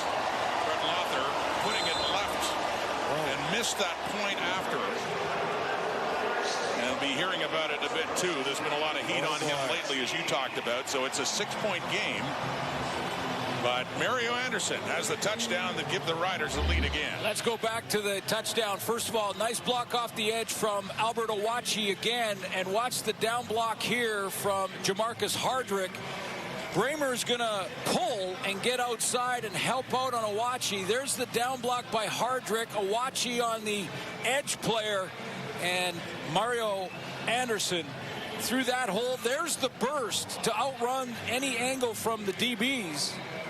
And he's in the end zone. And his first CFL touchdown, number 24, Mario Anderson, to put the Riders on top again. That's a couple big blocks from Owachi. Takes it in. Riders lead, but the missed point after try, so it's a 6-point game. And there's Andrew Harris, known very well as a former Blue Bomber and up against his old team where he had so many great years in Winnipeg, of course. Now the running backs coach and enjoying a moment there with one of his running backs, Anderson. Hey, see that weak shoulder? Of course, Andrew Harris knew the Labor Day Classic a bit from the other side. Totally, and Brady Oliveira and him are good friends, and Harris has been a mentor for Oliveira as well. Like he was a coach back in his playing days, too. There's Peyton Logan running into his own man and finally gets circled by green and white just up across the 30 for Logan on the return. It was a 4-point game at halftime. It is now a 6-point game. They trade points. A touchdown for Dembski. And coming back the other way, a touchdown for Mario Anderson. Labor Day Classic in Regina, 23-17 Saskatchewan. Born to be wild. Through 3 quarters, in many ways looking like another classic between these two teams. But the one thing that is stunning as you look at these stat suits, only 15 yards rushing for the Winnipeg Blue Bombers. Yeah, when Brady Oliveira last week had over 130 yards rushing, just 15 and just a few touches. So, yeah, that is a bit of a surprise. Although, as we showed you in the third quarter, there has been times when the play call from Jason Hogan has been the option to give it to Brady or for Zach Collaros to pull it and then look for Dembski or someone else down the field to either run and throw. So there is times when a play call has given the option to Zach Collaros. He's just chosen to pull it. Well, these two offenses finding their groove late in the third quarter. The last time the Bombers had the ball, they drove down 5 plays. Touchdown pass, Collaros to Dembski. And after Saskatchewan went ahead again, a missed point after makes it a 6-point game to start the final 15. Setting up a screen to Oliveira at the 30. 35, puts his head down. Carney is in there. Few riders too. A.J. Allen as well in on that tackle of Brady Oliveira. Second down. Yeah, and this is another way to do that is the short passing game. Screen play, screen game, little swing passes. Those are basically extended runs. And that play from Jason Hogan was designed to go to Oliveira. No choice or no option there. Well, unless he was covered down, and then Zach could have made it up as he went along. So Oliveira gets 6. It's a 2nd and 4. Crowd picking up here again at Mosaic. Their Riders leading by 6. It's a tight one. 23-17. Handing off that time to Oliveira. Finds a hole and more. Still on his feet. And a flag does come out. Back closer to the original line of scrimmage, but that would be easily enough for another first down. Winnipeg, no end, 5-yard penalty. We're going to replay second down. But no, penalties against the Bombers on 4 procedures, so it's coming back.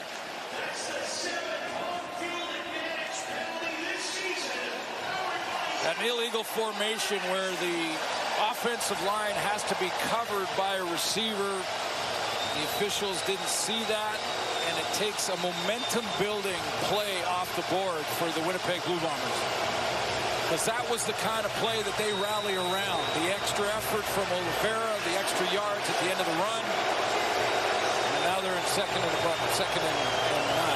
Instead of what would have been a big first down for the Bombers, trailing by 6. Yeah, 8 touches, 16 yards. Rushing. That's it. Second and 9. Quick hitter over the middle. Good work after the catch, too, by Dylan Mitchell. Great work after he caught that football to get the first down across the 45. Yeah, Dylan Mitchell, great route here by Mitchell. He's going to go inside, a little bit of a waggle, be patient with the route so he doesn't run into that next defender, which was Roland Milligan. Was patient till the ball arrived and then did a little extra lifting after the catch. Mitchell, just his 5th game with the Bombers, signing as a free agent in the offseason for 3 seasons with the Edmonton Elks. And we have a challenge coming up here. Corey Mays talking things over with Andre Proulx. Saskatchewan is challenging the previous play for offensive pass interference by Winnipeg number 10. The play will be reviewed by the replay center. There you go. Accusing Nick Dembski of offensive pass interference. So the replay center will review that and deliberate and make a decision in a few moments. A quick look as we head to break on that play.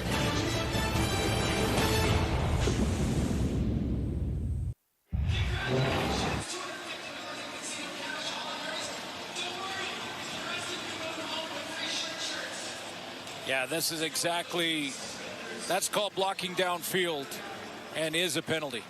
Well, here's the decision from the replay center.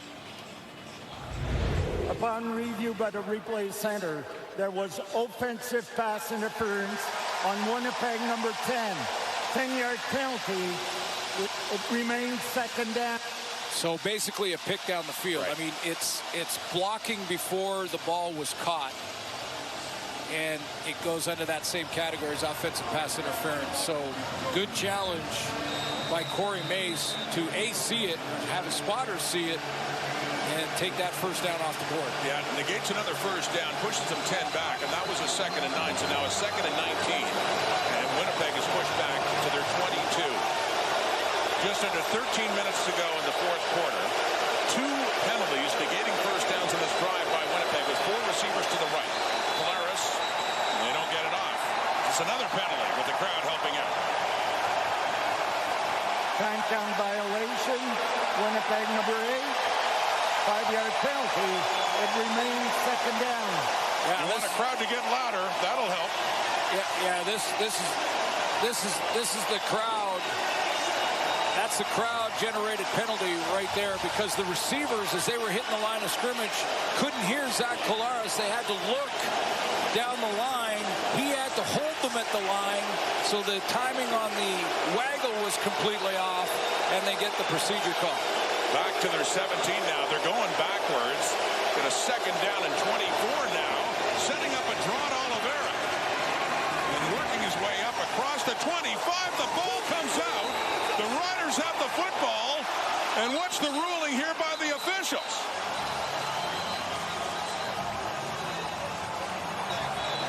Well, was he down?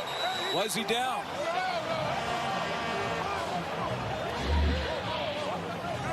Whole bunch of field position at stake on this.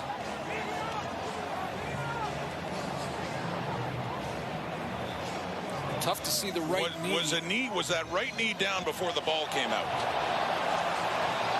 They haven't made a ruling yet. They're conferencing on whether or not the right knee was down before the ball came out. That is so close. What a big moment this would be. What a big decision. The ruling in the field is the ball carrier fumbled the football prior to his knee being on the ground. Therefore, Saskatchewan will have the ball. We also have an objectionable conduct penalty on Saskatchewan number 42. We're going to go back 10 yards. Saskatchewan football. On that second and long, Brady Oliveira got some of it back, but that ball came out just as the knee was hitting the turf. It is ruled a fumble. It's Saskatchewan football. A.J. Allen hustles over to make the hit and then strips Brady Oliveira.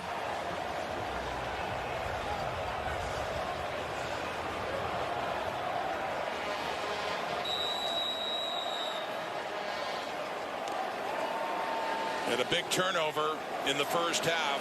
One play later led to an A.J. Ouellette touchdown. Points off turnovers. -8 coming in for Winnipeg. It bites them here. Saskatchewan ball. A.J. Ouellette breaking through. Had that touchdown in the first half and has a good carry right there. Getting deeper into the Bomber zone with their 6-point lead. I guarantee you A.J. Ouellette has learned this patience in the hole from Andrew Harris. He presses the line of scrimmage, and he's going to wait for his blocks to be set up so his O-line gets the angles they need so he can break one way or the other. That's vintage Andrew Harris right there.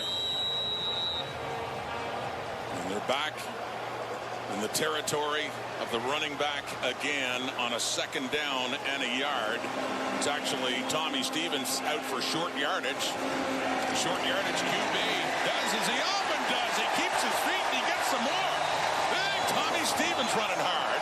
Gets it down to about the 17 of Winnipeg at a first down.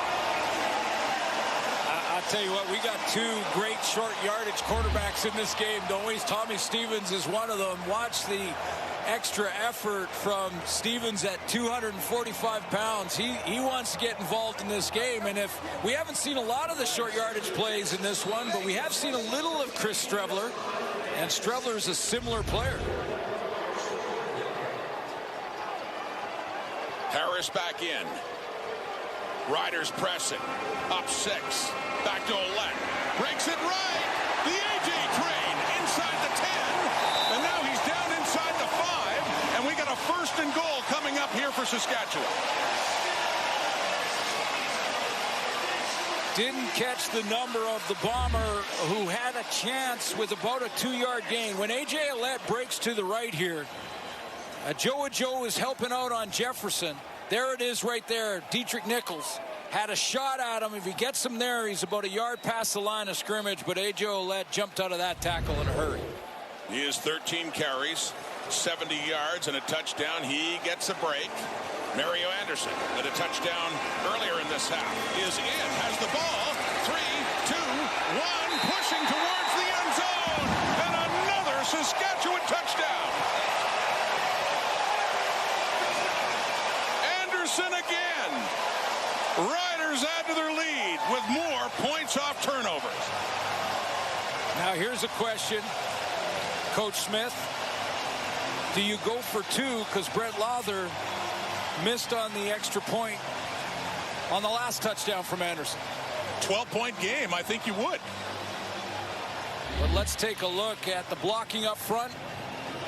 And Mario Anderson getting a chance to get not just 1, but 2 touchdowns, his first 2 in Canadian football.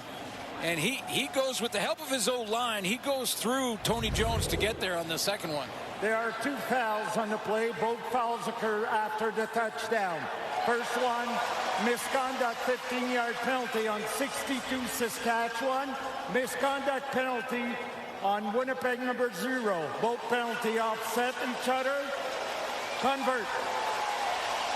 So it's a left tackle, Peyton Collins, and the safety for Winnipeg, Cam Allen. The bottom line, they negate each other, and it's another touchdown for Mario Anderson in his first year out of Memphis. And they will indeed, Coach Suter, be going for 2. See if they can make it a 14-point game. It stands at 12 right now.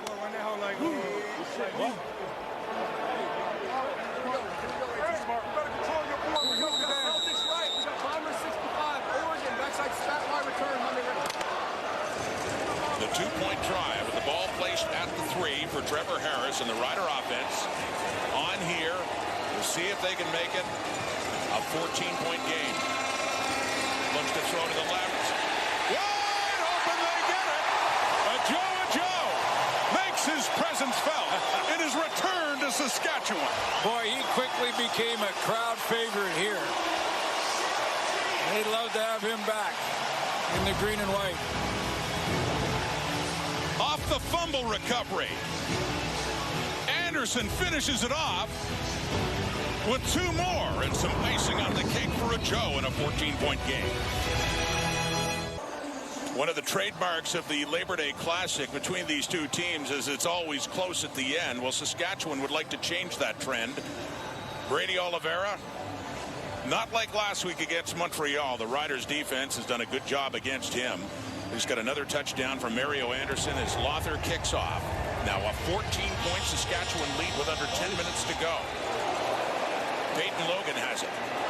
And he is taken down with a flag coming down as well. A.J. Ouellette, productive game, has a touchdown, and so does the other running back. 2 touchdowns for Mario Anderson. Yeah, it's an ideal situation when A.J. Ouellette does a lot of the heavy lifting. He's got 13 carries, 70 yards, and then you put fresh legs out there. Get Mario Anderson with those fresh legs. He's got a little hop in his step and gets his first 2 majors in Canadian football. A little bit excited, you think, on Labor Day? And they came on his last 2 touches, so 3 touchdowns on the ground for the Riders. 1 Ouellette, 2 Anderson. There is no infraction on the play. So no penalty there. But in 13 games, I should say, with Memphis last year, 1,362 yards rushing and 18 touchdowns for that man, Mario Anderson.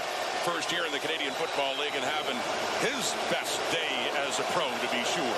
In this Labor Day Classic, 9.5 minutes to go. Rider fans picking up. It's 31-17 is the sun setting on Winnipeg. Off to Dembski. In behind the line and works his way up closer to the line of scrimmage and no further than that. Dembski. They're all over him. DeMarcus Fields coming in. You know, a 2-possession lead, your defense plays with great confidence. That's my Captain Obvious moment right there. But that's also where you can maybe get a double move in behind him. That would, for me, if you're the Bombers, you're looking at Carrick Wheatfall possibly, or Dembski. But you get that double move because they're playing so aggressively with a 2-possession lead. And it's a 2nd and long now, loss of about a foot. So more than 10 yards for the Bombers, and Collaros now facing the heat. And he dumps it off for Oliveira and just threw it a little too far for him to catch. So the Rider defense toughening up here at a critical point in this game. And brings a little smile to the face of their head coach as Winnipeg's going to have to punt the ball again.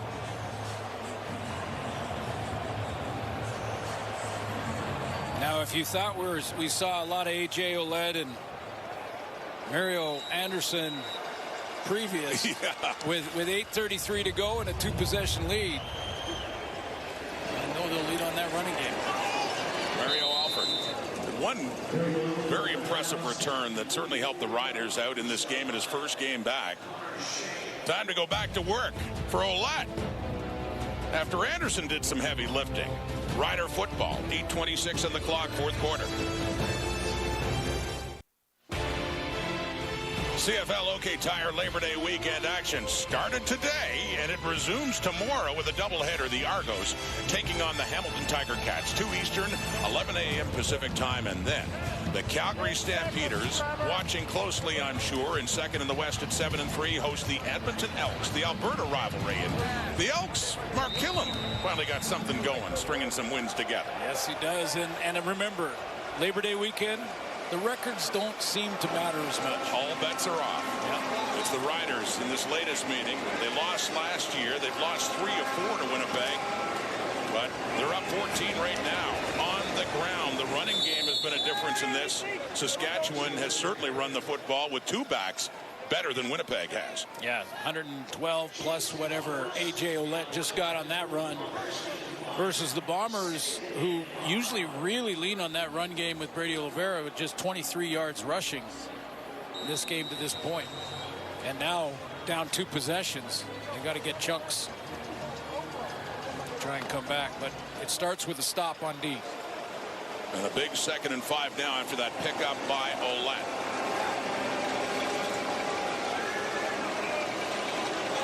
See that penalty yardage. Harris swinging it out to Ouellette, cuts it back and spins, tries to pull his way across the 50, still shy of a first down though, so the Bomber defense does its job as it looks like the Riders will have to kick it away. Yeah, the defense does what they needed to do to cue the comeback if there's going to be one, and they get the stop on 2nd down. You know, this Bomber team throughout the last 5 years in their 5 appearances in the Grey Cup out of the West Division, there's been sort of the formula, running the ball. They're behind in that category for Michael O'Shea in this game tonight. The giveaway takeaway category, they're behind again in that category here tonight. And then penalties. They've always been tops in the league in those 3 categories in their 5 years at the Grey Cup. Uncharacteristic is Joe Couch from his 40. Trey Vavel, one of the top returners this season in the CFL. Bombers can use a big return coming up. Coverage, though, is good as he turns it back to the right. That's Aaron Patrick coming in on special teams to stop him right at the 21. Back comes Collaros and the Winnipeg offense, and they've got some work to do now. 6:20 on the clock in the fourth quarter. Winnipeg trailing now by 14. Yes, but 6:20, plenty of time in Canadian football, down 2 possessions. I've seen many a comeback, in fact, in the final 3 minutes of the game, down 2 possessions. Not just the CFL in general, but these Labor Day Classics. These 2 teams. It happened with the Riders, down a couple of touchdowns in the second half. They, in the dying minutes last year in this field, were down 8 points. They came back with a touchdown, missed the 2-point convert, but had a chance to win it. It was deflected at the line and intended there for Kevin's Claricius. And DeMarcus Field is in on him. It's incomplete at 2nd down. In order to eliminate the double move opportunity for Zach Collaros against an aggressive defense up by 2 scores, Corey Mace goes with full pressure. Free guy off the edge, and Baldonado got his hand on that. Baldonado touched it, but it still went Claricius' way, and coverage was good. 2nd and 10. This crowd is animated, is energetic, is lively, as they have been here at Mosaic. Feeling the moment on Labor Day. Collaros gets rid of it. No, intended for Schoen, and Milligan was right with him, and he can't control the football, and it heads out of bounds. And it's 3rd down and 10. Sheehan will come on to punt it away. Last year's top defender in the league is finding his game again as this season has gone on. I mentioned the 4 interceptions for Roland Milligan. That tied the lead coming in, and he just runs Schoen out of bounds here. Quick close from number 0. She in the bunt. Alford waits for it at the 41. Saskatchewan has some room in midfield, and he's got more. Cutting it back. 45. Fumbles the football, and the Bombers have it. Just on a great return there by Alford. It is Jake Kelly coming up with a big turnover for Winnipeg. Take a look at how that ball got hit and tackled. Kelly from behind is going to regroup. There's that's where it got punched out. Kelly recovered it. Kyrie Wilson on the cover teams. He punches it out. Another big play. Huge game. Can this be the play? Well, we talked about how the turnovers are hurting Winnipeg in this game. Big one in their favor. They're at their 46. They get the ball again. Colares over the middle, and it's caught in a crowd by Clarcius. Had a big one in the first half, and that one he hangs onto the football and takes a hit down inside about the 42 of Saskatchewan. Well, Kevin Clarcius knows he's going to get hit here, and he braces for it. And in fact, Jackson Ford probably got the worst of it. That's a big receiver over the middle. Big target, catches it, hangs on. Had a beautiful Kenny Lawler-like grab back in the first half. Helped set them up for a touchdown. We're in the Riders zone. 4:24 on the clock. Down 14. Colares gets it away. Clarcius again inside the 35, down to about the 33, and that is close to another Winnipeg first down. Colares taking a hit on that pass. Yeah, that D-line's getting there. Clarcius might have to go off. Timeout. Winnipeg, timer, please reset the game clock to read 4 minutes, 11 seconds. 4:11, please. I believe that was Malik Carney providing the pressure on that one. Like Clarcius got up and was shaking his head a little bit. Stays in the huddle. Some big catches for second-year receiver Kevin Clarcius. You saw the hit taken by Colares. He was knocked out of this game a year ago in a hit by Miles Brown.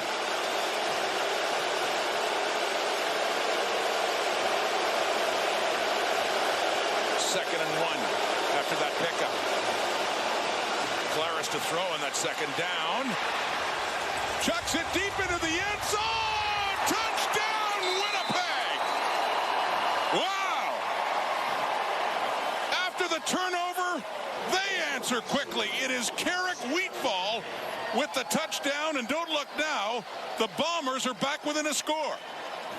Well, and the key block on the play is from Brady Oliveira to give Zach Colares a chance to climb up in the pocket and find his receiver down the field. That's a huge block on a free man off the edge. Without that block, the play is dead, but it's kept alive by Brady Oliveira, and that gives Zach Colares a chance to drop it in over the shoulder of Wheatfall. Carrick Wheatfall, in his second year with the Bombers, has his third touchdown catch of the season in what had been a quieter game for him. Just his second catch, 36-yarder. And the kick was good by Castillo, so it's a 7-point difference again. Take a look at the route run by Wheatfall. The guy that early in the season was the deep threat, and in the last 4 or 5 games has been quieter on those deep balls. You haven't seen as many of them. In the first 3 games, 5 explosives. In the last 6, 0. He had one last week, a 32-yarder. They get him going again when they need him most. Now it's a one-possession game. In 5 of the last 6 years, the Labor Day Classic between these two teams has been a one-possession game heading into the final 3 minutes. 3:57 on the clock here at Mosaic Stadium. 7-point difference after the Wheatfall touchdown. Riders still leading, but only by a touchdown.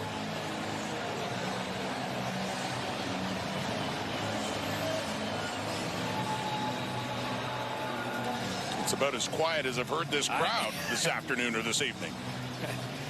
Yeah, touchdown by the Bombers will do that quickly, make it one possession, and now goes to Trevor Harris. His turn. Dante Myers on the return. Up to about the 37. And the tackle there by Woodby. So Trevor Harris back on. By no means is this over yet. Still plenty of time. 3:51 after a 3-play, 64-yard drive. After the fumble, Mario Alford gave the Bombers good field position to start their drive at their 46. And Trevor Harris doesn't have to get conservative here. There's too much time left. Got to run the offense, which has been a little mixture of A.J. Ouellette, some Mario Anderson, and then the ball to Myers or Keyshawn Johnson. Across their 35 now. First down. Harris to Ouellette, left side, spinning, and he works his way up. A good pickup on first down. And lost his hat there with that flowing hair coming out. Up to around the 43. Second down coming up. Okay. I said, I think the crowd is reacting to a replay that there was oh my goodness, big time face mask by Cam Lawson. A blatant face mask by Cameron Lawson, as Ouellette can't believe there wasn't a flag. A second down, 3 yards to go after that, or call it 4 after that pickup by Ouellette. Back to him. Cuts it back inside and gets pulled back again. Shy of the first down. Got it just across the 45, but still just a few yards ago. It's getting very rough in there, in the trenches, for the Riders and the Bombers. Expect anything less on a Labor Day Classic. A one-score difference, 7-point ball game. Riders trying to hang on. A reminder, as we look at the beautiful half moon in the Sea of Tranquility. Not tranquil here. An OK Tire Labor Day weekend continues with a doubleheader. Tomorrow, Argonauts, Tiger Cats, followed by, in Calgary, tradition, the Alberta teams, the Elks, the Stampeders, 5:30 Eastern, 2:30 p.m. Pacific time. Labor Day weekend, and a classic way to start here in a one-score game at Mosaic. The 60th Labor Day meeting between the Bombers and the Riders is not disappointed. Third and short. Tommy Stevens on. Up around their 46. On this third down play to get the first down, and Stevens does. Almost automatic for number 17. The lunges ahead. The drive continues for Saskatchewan with 2.5 minutes to go. Now you're inside the 3-minute warning. Now it's a chance for Trevor Harris to try and grind the clock. 3 or 4 first downs together should do it. And from the Bombers' perspective, not only do they have to fill the hole, make those tackles, especially on first down, but now have to try to rip the ball out, like try to tackle the football. Something that teams work on in practice. They got a big turnover on special teams. Last time out, ended up leading to a touchdown that made it a 7-point game. Rider lead. Ouellette with the football. And doesn't get much that time, a yard or 2. It'll be a second down and long coming up here for the Riders with 2:01 on the clock in the fourth quarter. This is Winnipeg. This is Cam Allen, the safety. This is what I mean about just playing the play now and trying to strip the ball in a running play. That's the safety. Should be deep in the middle against any pass threat. But he knows they're not going to pass on first down, so he's up at the line of scrimmage helping out on the tackle. And he didn't get anything that time. This is 2nd and 10 coming up. The ball is spotted at the Saskatchewan 49. A big second down play coming up here for Trevor Harris and the Riders, and of course for that Bomber defense.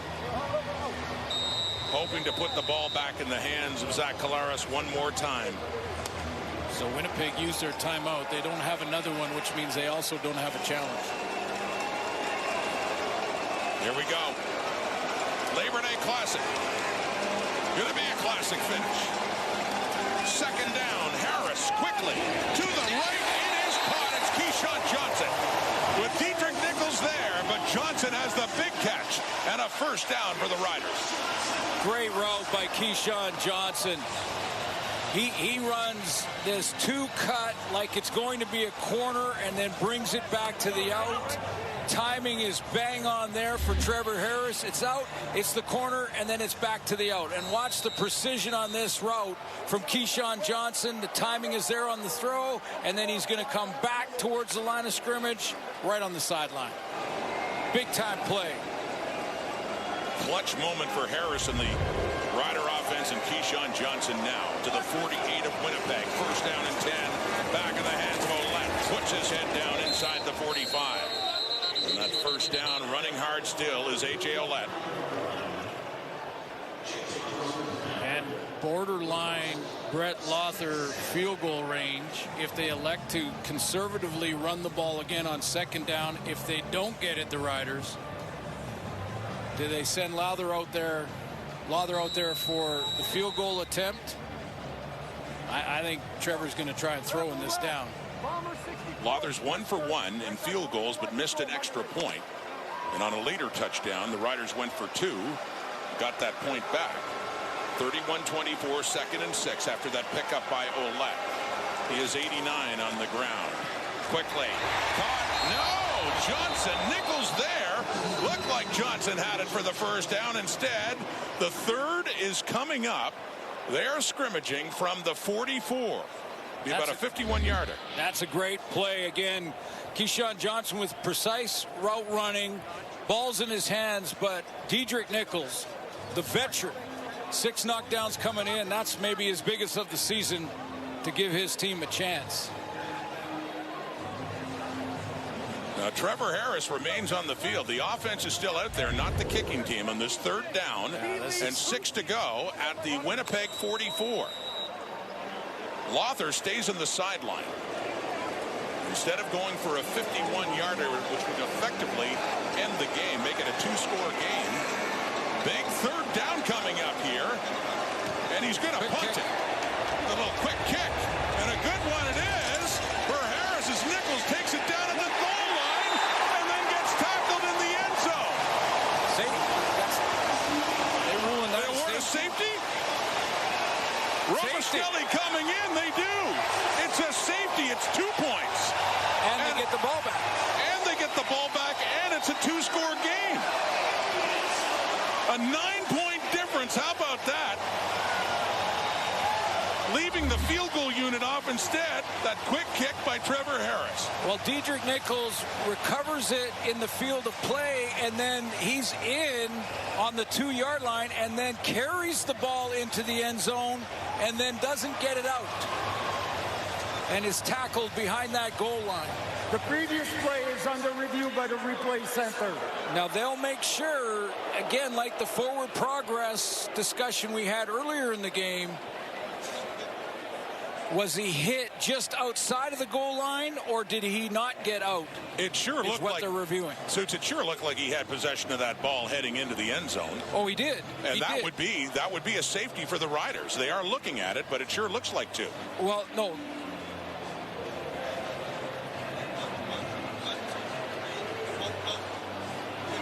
Okay, so there's 2 things here. One is, if your momentum carries you in there as you're recovering the ball, there's a little leeway there for Dedrick Nichols on that. So saying he doesn't necessarily go into the end zone on purpose. Exactly. He doesn't bring it back in. Well, then this will be interesting. 2 points, 1 point. Here's the ruling.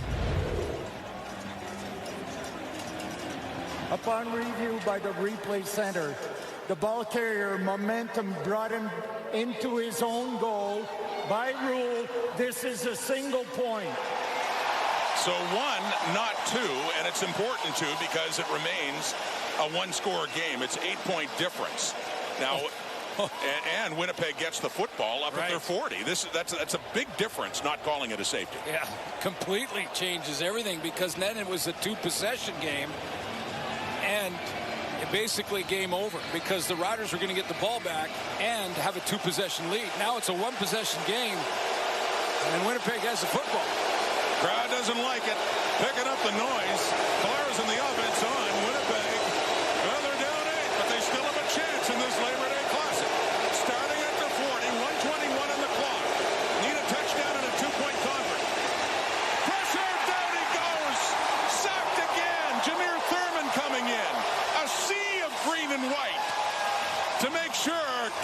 Collaros can't get the ball up.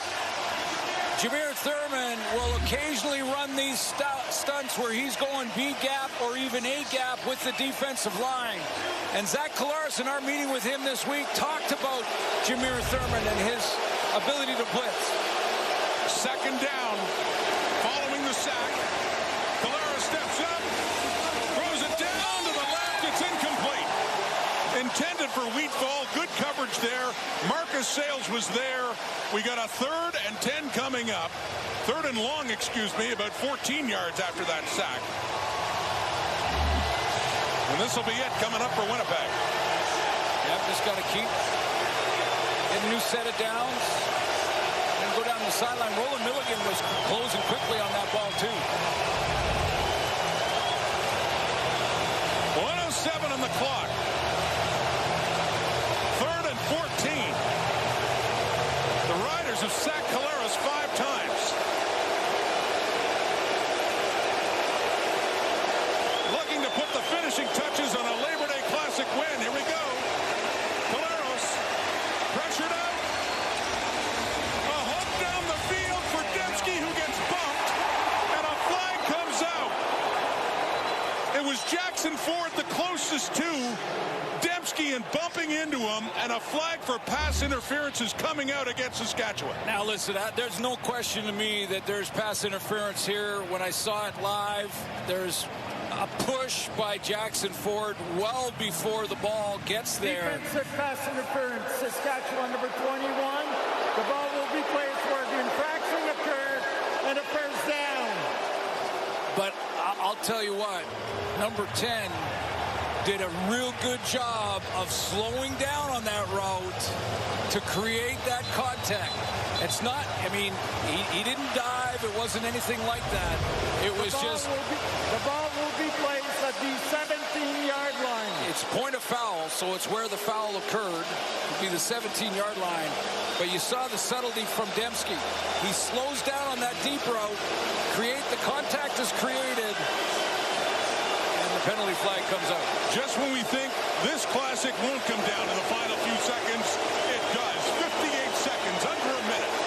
Bombers trailing by 8. They need to get to the end zone. Collaros picks it up and throws it to Oliveira underneath, who gets it down inside the 10. Close to another first down. Yeah, lots of time here for Collaros to run these type of plays in the hand of a playmaker inside the 10.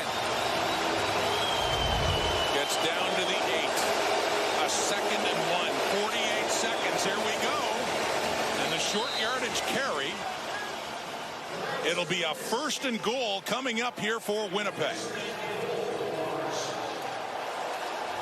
Now, Bombers need the major and the 2-point convert. They got 3 cracks in time to get 3 plays in inside the 10. A year ago, the Riders were down 8. Got the touchdown, didn't get the 2, but got an onside kick and tried to get a winning field goal, but it came up short. Collaros again, 1st and goal! Touchdown, Winnipeg! And look who it is! Welcome back, Dalton Schoen. The Bombers are saying now, miss 6 weeks, get 6 points. 2 points away from tying this game. Spatial awareness from Dalton Schoen. Where's the hole? I found it. Will my quarterback find me in the clutch? Absolutely. Milligan's got to be careful for any deep route behind him. That's why he's playing off. It's down to this. Labor Day Classic finish. Again, 2-point difference. 30 seconds left.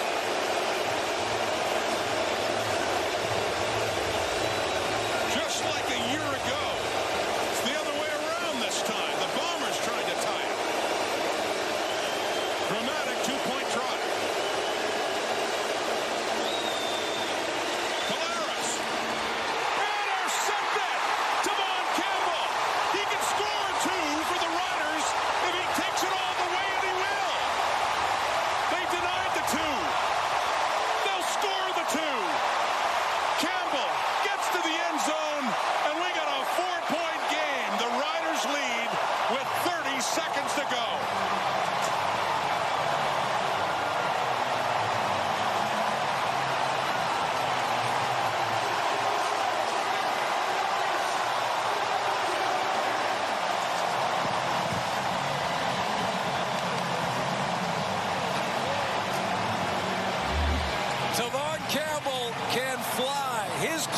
shooting speed is what makes him such a great DB. He closes on this. Zach Collaros thought he had an open receiver. That space disappeared in a split second, and look at him go. He is not getting caught from behind. All the way back to the end zone to score 2 for Saskatchewan and make it a 4-point game. Another look here. You know, I don't think it was the wrong guy to throw to. He just underestimated the speed and the closing ability of Tavon Campbell. And a year ago, when the Riders went for 2 and didn't get it, you see Collaros in pursuit, but to no avail. The Riders tried an onside kick with just seconds to go, and they succeeded in getting the ball. The difference being they were down 2 and had a chance to kick a field goal. And Mike O'Shea just sure can't believe it after how close the Bombers came. Now they need an onside. They need the onside kick. And they'll still need a touchdown. A field goal's no good, of course, because of the return by Campbell to add 2 points to the Rider lead. Castile lining up. Hands team on. Winnipeg's got to get the ball back with a half minute to go. Castile puts it up. Whistle blows beforehand. Prior to the ball being kicked, Saskatchewan called timeout. Get a quick look. You got the timeout anyway. Get a quick look at what the formation was going to do in the cover team. That's what Corey Mace was doing there. And then he wants that front line to get in the way of the cover unit for the Bombers and allow a clear area for Keyshawn Johnson to make the recovery. But he wanted to know if Castile was going to switch his approach and maybe go to the backside, to the 2-man side on the backside of the onside kick team. Kent Bajiri, the special teams coordinator for the Saskatchewan Roughriders, and some instructions. There's Keyshawn Johnson down at the bottom. Mike Miller, special teams coordinator. There he is right there. That's Keyshawn. These guys have got to keep any cover man off of it. Here we go. Steele putting it up. It's caught. It hits the turf, and it looks like the Bombers may have a shot at it here. Who gets it this time? Looked at first like it was caught, but it came out.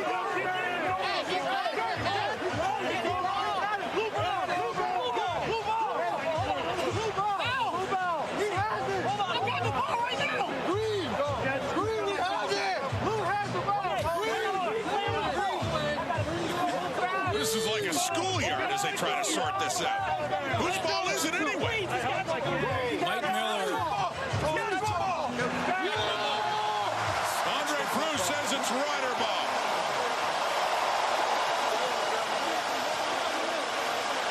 Special teams coordinator Mike Miller anticipated the timeout and doesn't go to the outside kick. It's just a shorter kick closer to the interior. It's Milligan that takes it first, then he drops it. Clearly a fumble. Castile has a chance at it. It pops out.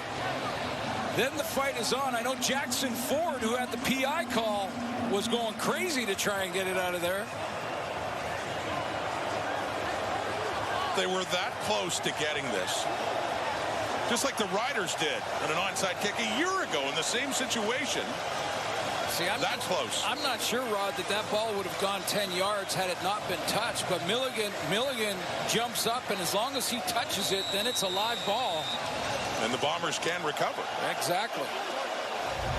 What a game. What a finish. Finally coming to a close. Victory formation for the Saskatchewan Roughriders.